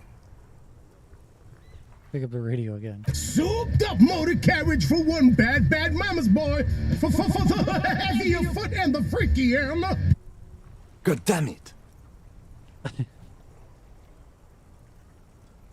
Look, it helps me to stay alert on long nights, okay? It's a method. I'm not some kind of speed freak or... What about Heavyfoot? You would be too if you had his motor carriage. But seriously, let's quit joking around, alright? We have a case to investigate. This is Precinct 57. Can I connect you to someone? I'm done with the radio for now. 57's over and out. In the cabin,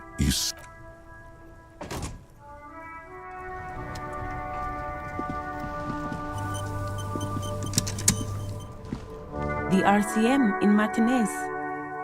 What can I help you with? You sound surprised. We don't see a lot of police around here, that's all. I have some questions for you. Of course. My partner told me you may have some ammonia. Can I have some? Sure. I'm done with it. Go easy on that stuff. It gave me a terrible headache. What is this fuck the police business? Excuse me? The street sign says fuck the police. Point to it. Oh. Well, I didn't write it there. I'm just sitting here. What about the other sign? Pigs go home.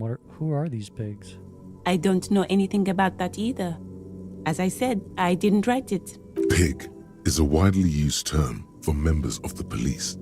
It's not loving. Thanks, Encyclopedia. No need to worry. We are not saying you did. Okay.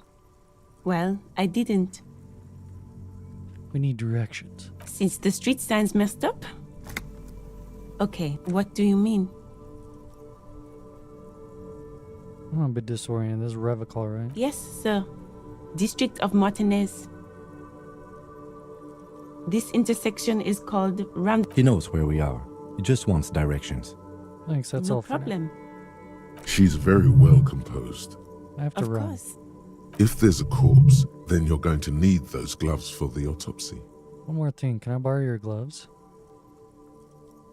Sure. Keep them. I have another pair. Thank you.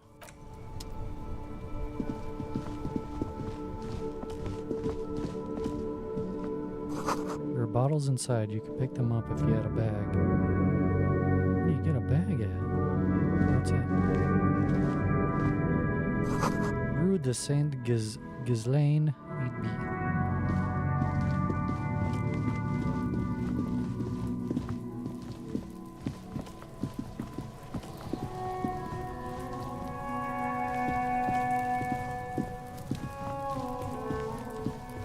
There he still is, looking right through you with his white eyes. The body below is entirely dedicated to that corpse smell. You crack open the ammonia ampoule and breathe in. The odor of death is still stronger. It's a spell of the mind telling you to run, and your stomach to wring itself empty. With your eyes squinting, you stand in it. It's a puzzle. What's hanging in front of you is a puzzle of decaying flesh, tattoos, and tendons. Do they always do that? They do after 7 days, yes. We are deep in decomposition here. Step closer. The man before you is naked, but for a pair of underpants and enamel boots. His skin is greenish, marbled with decaying veins and blotched by lividity. A fading web of tattoos covers his chest and shoulders. The cargo belt used to fasten him to the branch above appears industrial in strength. The material appears to be ceramic. Its clean white stands in stark contrast to the decaying flesh above the knee. The man wore thick polymer socks, probably for padding. A fine array of interlocking plates covers them. Delicate and fragile, they feel alien to the world around you, out of place somehow. These are clearly not boots. They're armor, possibly part of a larger set. These aren't just boots, are they? They are armor. Indeed. Technically speaking, these are sabatons, not boots. Sabatons. Oh, the lieutenant uses a memo technique, A6. That's not just any notebook. It's a classic. Thanks, super useful to know. It's all you, baby. What kind of armor is this exactly? Ceramic plate. Zirconium dioxide, most likely. This is where the make would be. Where? Under the hill. Fair weather. Fair weather model T500 VE. I'm guessing that's vitreous enamel. This is advanced stuff. What happened to the rest of it? The locals probably scavenged it. It would be odd if he had more on after 7 days. We should keep a lookout for these pieces. The armor could yield information. Maybe he'll know something. Understood. The sabatons dangle off the man's decaying form, ageless and synthetic. Material looks out of place here. It is. It's expensive. We've requested similar material for our tactical units for years now. The constabularies deemed it too costly. In that time, we've lost 6 men to semi-automatics. How much are we talking about? For a full set, about 4 years of wages. Damn. For the northwest region of Revachol, an officer's average yearly income is 5,500 rial, unadjusted for rank.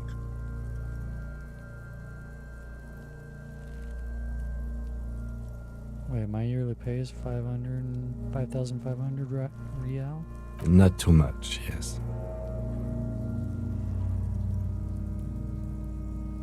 Sounds puny, no wonder I can't pay my hostel bill. It's a sorry situation, I agree. How could this man afford such expensive hardware? That's for us to find out. Mr. Gart implied he was security personnel for the harbor company. This confirms my own assumptions. These look pretty advanced for a security guard. I agree. This equipment is way beyond what a guard can afford. Knock on the boot. A small bell-like sound fills the air, like tapping on the side of a porcelain cup. Sounds fragile. It's anything but. This material is a kinetic redistributor. It spreads kinetic energy horizontally, from plate to plate, dissipating it entirely. See? Faint, organic lines cover the plates where they separate into smaller ones. These plates then divide into smaller plates until there are hundreds of them altogether.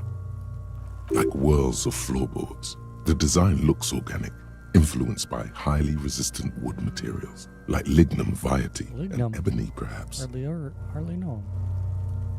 What does this remind me of? If trees were made of porcelain, this is what their cross-sections would look like. Run your finger over the lines. The smooth, glossy surface fractures into ever more intricate interconnections, peaking on the right sabaton, where you notice the whirls are in the shape of a letter and number combination, E50, 100, 1000. Point to it. Looks like there's a serial number on the right sabaton. Good. Can you read it to me? X5415 6745 678222. Let's lie. Why would we lie?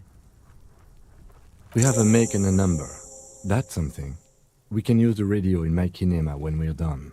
Either station can chase it for us.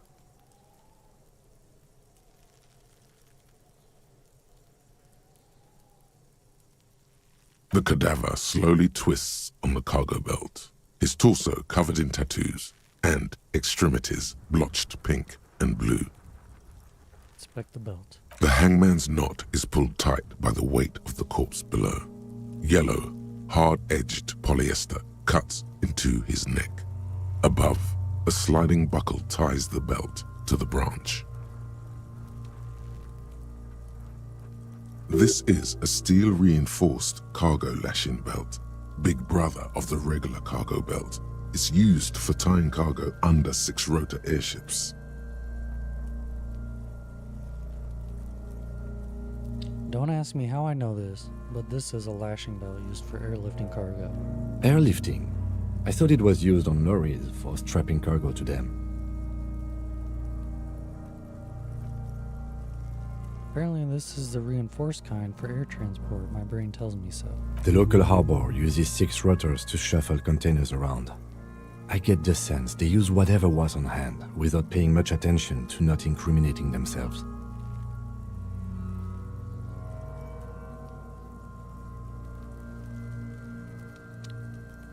We're assuming dock workers from the harbor did it. The brief suggested as much, politically motivated by the ongoing strike. Did you not get a briefing?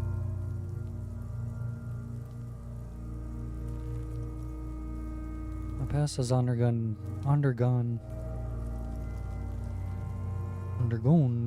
total annihilation. Nothing remains, my mother, the love of my life. Certainly not a briefing. Okay, you should ask me for one the first moment we get.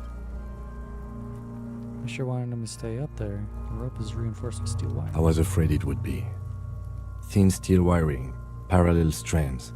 This makes getting him down more problematic than I had assumed. How did they even get him up there? A noose is one of those things that's easier to use one way around. They climb up using the kid ladder? Point to the one on the side of the tree. That ladder can't carry a grown man. I didn't see any splintering either, did you? I think they lassoed the branch, then pulled on the belt to close the buckle. Could be. The shape of the branch supports the theory. Back off and look at the corpse. The cadaver hangs from an intricate web of blue lines stretches across the torso, from the right shoulder to the solar plexus. Each time they intersect, a small white star is formed in their crossing. Hundreds of fading asterisks riddle his skin. Their concentration is highest around his heart. Is this a microelectronic system? I have only a cursory knowledge of the science of cybernetics. I would not know if it were. But it's not quite complex enough, is it? It doesn't seem familiar from the insides of any radio computer your mind can imagine. The somewhat organic lines remind you of old filament memory units, but not quite. No, you're nowhere near right. Missing something here. So am I.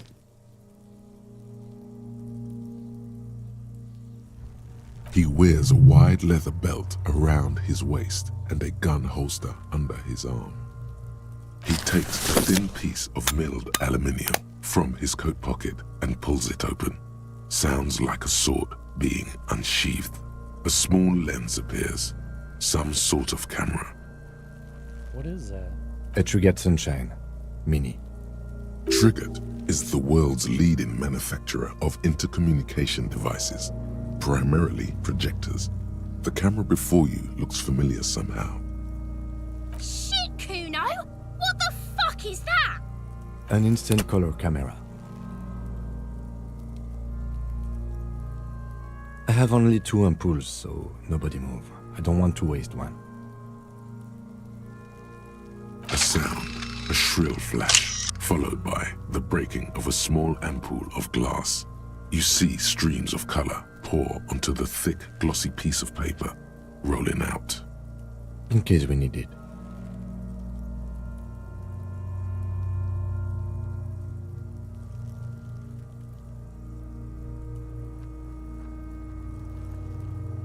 Cool machine. Yes, it is pretty cool, isn't it? There is only one ampoule left. Use it wisely. What do we need this photo for? It contains insight to the victim's person. By his build, I'd say this was a man of physical violence. The story he wanted his body to tell was important to him. It is his letter to us. Someone should decipher it. We'll need to show it around.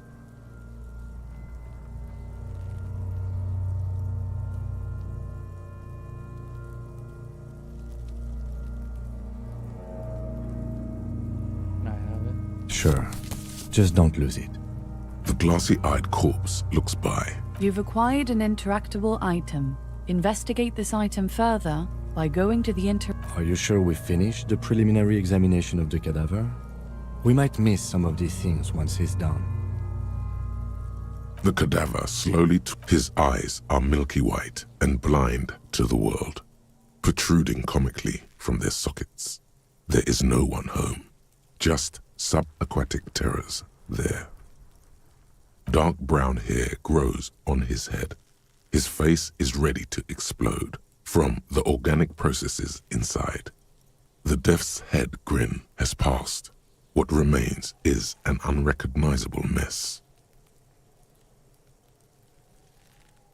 Tell me, who are you, dead man? Oh.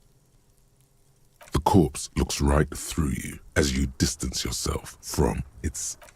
As you narrow your eyes, the monster before you blurs into a violent mess of green and pink. This is a trick. You've done it before. Pink is where the blood settled in the first hours post-mortem. You can use it to see if the corpse has been tampered with. Does his position at the time of death match the discoloration? Only the lower extremities are pink with a dash of blue. His fatted hands, thighs, and his neck, just above the noose. The rest of the corpse appears dark green in the cold spring air.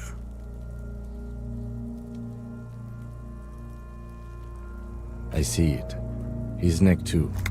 The lividity goes right up his chin. We have good, well-pronounced discoloration here. Relax your eyes. The monster comes back into focus, an explosion of color coursing with dark marbled veins. His stomach appears pregnant with something. Black liquid streams down his thigh and onto his boot. So, what do you think?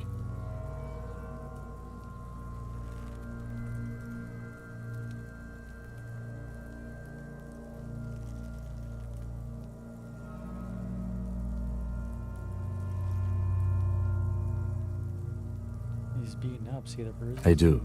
Most of them are post-mortem. Maybe even all of them. The delinquents have made our jobs harder with their little sport. Stop talking in riddles, coin slot. He means you fucked him up good, Kuno. Fucked him up brutal like. I think he was up right after death. His hands, feet, and neck are discolored. Agreed. Especially on the neck. The belt acted like a tourniquet, keeping the blood in his head. The hypostasis supports her hanging.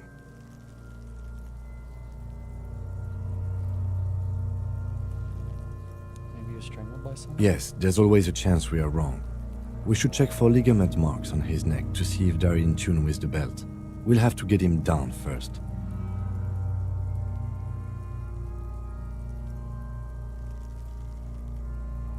I agree. His personality is no longer a part of the world. Totally dead.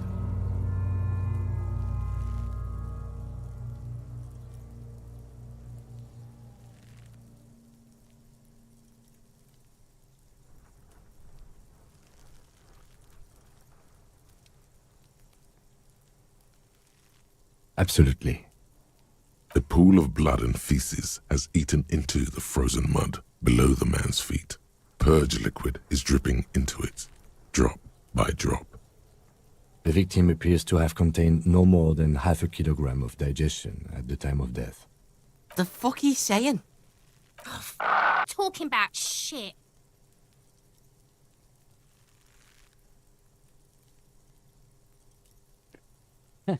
Malicious laughter erupts in the yard. Sounds like seagulls. Big said he's a... The lieutenant's face is made of stone. But there is no breath to catch. Only the cadaver filling the air and your nostrils. He slowly rotates before you. The steel-reinforced belt presents a unique challenge. I brought chain cutters, but I don't... He doesn't actually think the challenge is unique. He thinks it... The cadaver is a good 1.2 meters up. Neither one of us can reach the belt without assistance. And even if we do, there's the question of cutting the airship strength material.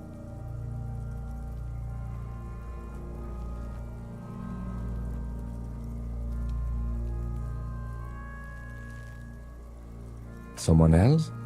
You mean like the police? Yeah, exactly. Call the police. I mean, someone who's below detective. Someone like a paid garbage man? Or a cleaning crew? I have bad news for you. That is a detective. It's not? What the fuck? I know it's hard, but I assure you, the others won't come to help us. And we have a growing sanitary concern here. We need to get him down, fast. Saw the branch. Climb up there and saw the branch?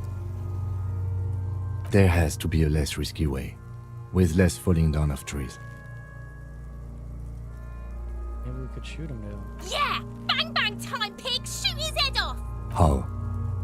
Where the buckle ties the rope to the branch. That's a good spot to aim.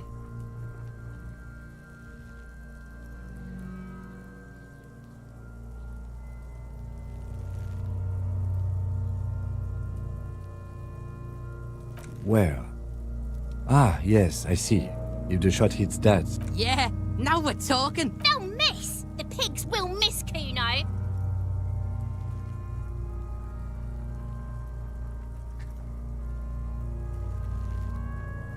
what were the other options back? What else can we do?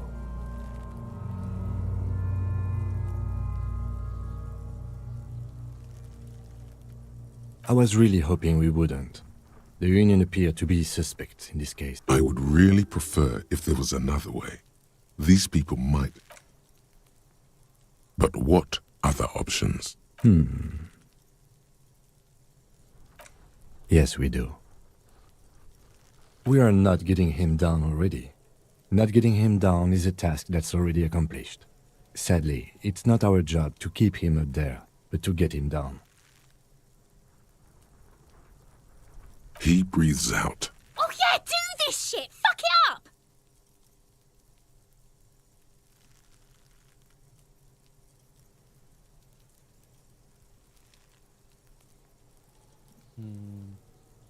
Say nothing, let him choose. Silence. With his elbow sharp, the lieutenant unzips his jacket and produces a lightweight firearm. He drops a paper cartridge in the barrel, separates the scouring stick, and gives the cartridge 5 tucks, securing it in place.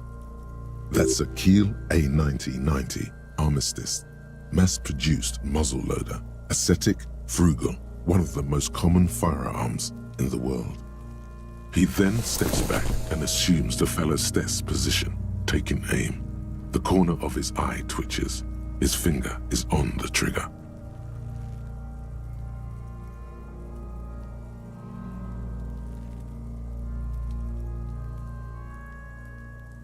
He's gonna fucking miss! The kid's voice is drowned in a shrill blast that echoes off the walls of the surrounding tenements. God damn it. A lot of things were wrong with that shot. The fellow's test was the wrong choice.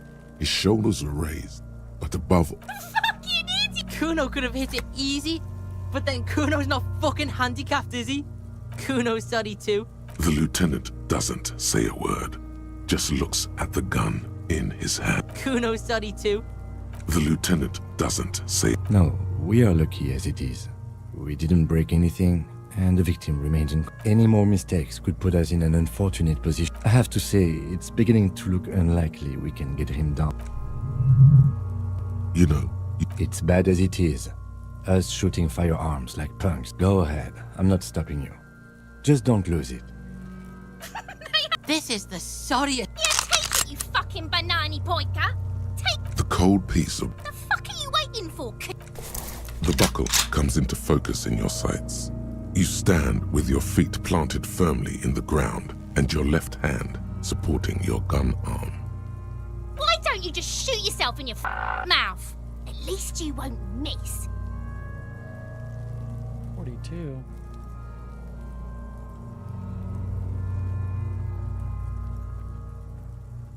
Your field of view narrows.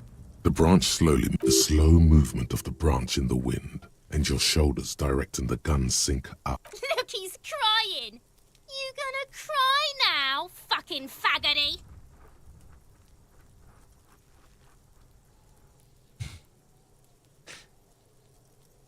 Can I shoot the kid? Do it! Set me free! Oh, okay. Don't. Do it! Put it right here, Mulka! Right here! Intense shit, copper. Fucker waved his gun! It wasn't intense, it was pathetic! Do it! Set me free! Alright. Don't. You asked for it. Do it!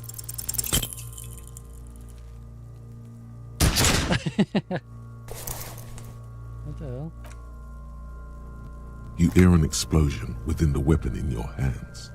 A plume of smoke has erupted from the barrel. The little monstrosity stands in the cloud. Her face is petrified. Then it begins to twist demonically. How do I do that?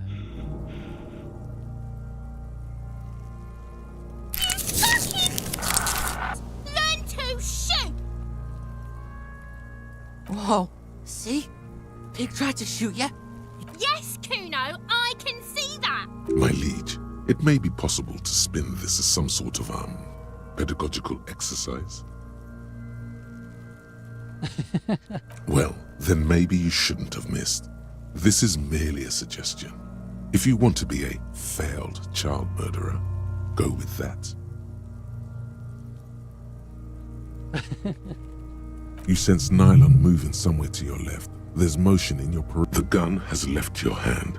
Still numb. I think you're underestimating the gravity of this situation, officer. We need to access the harbor and ask the leader of the Union to have it taken down. They have the tools, and they have men. I did not want us to be indebted to Everard Clare. I wanted us to be able to deal with it ourselves. That is clearly not the case. We need help. You need to suck my dick! Why the fuck am I still alive? Who's Everard Clare? The leader of the Union. A dangerous and corrupt man. One you don't want to be indebted to. Okay, leave. Save game.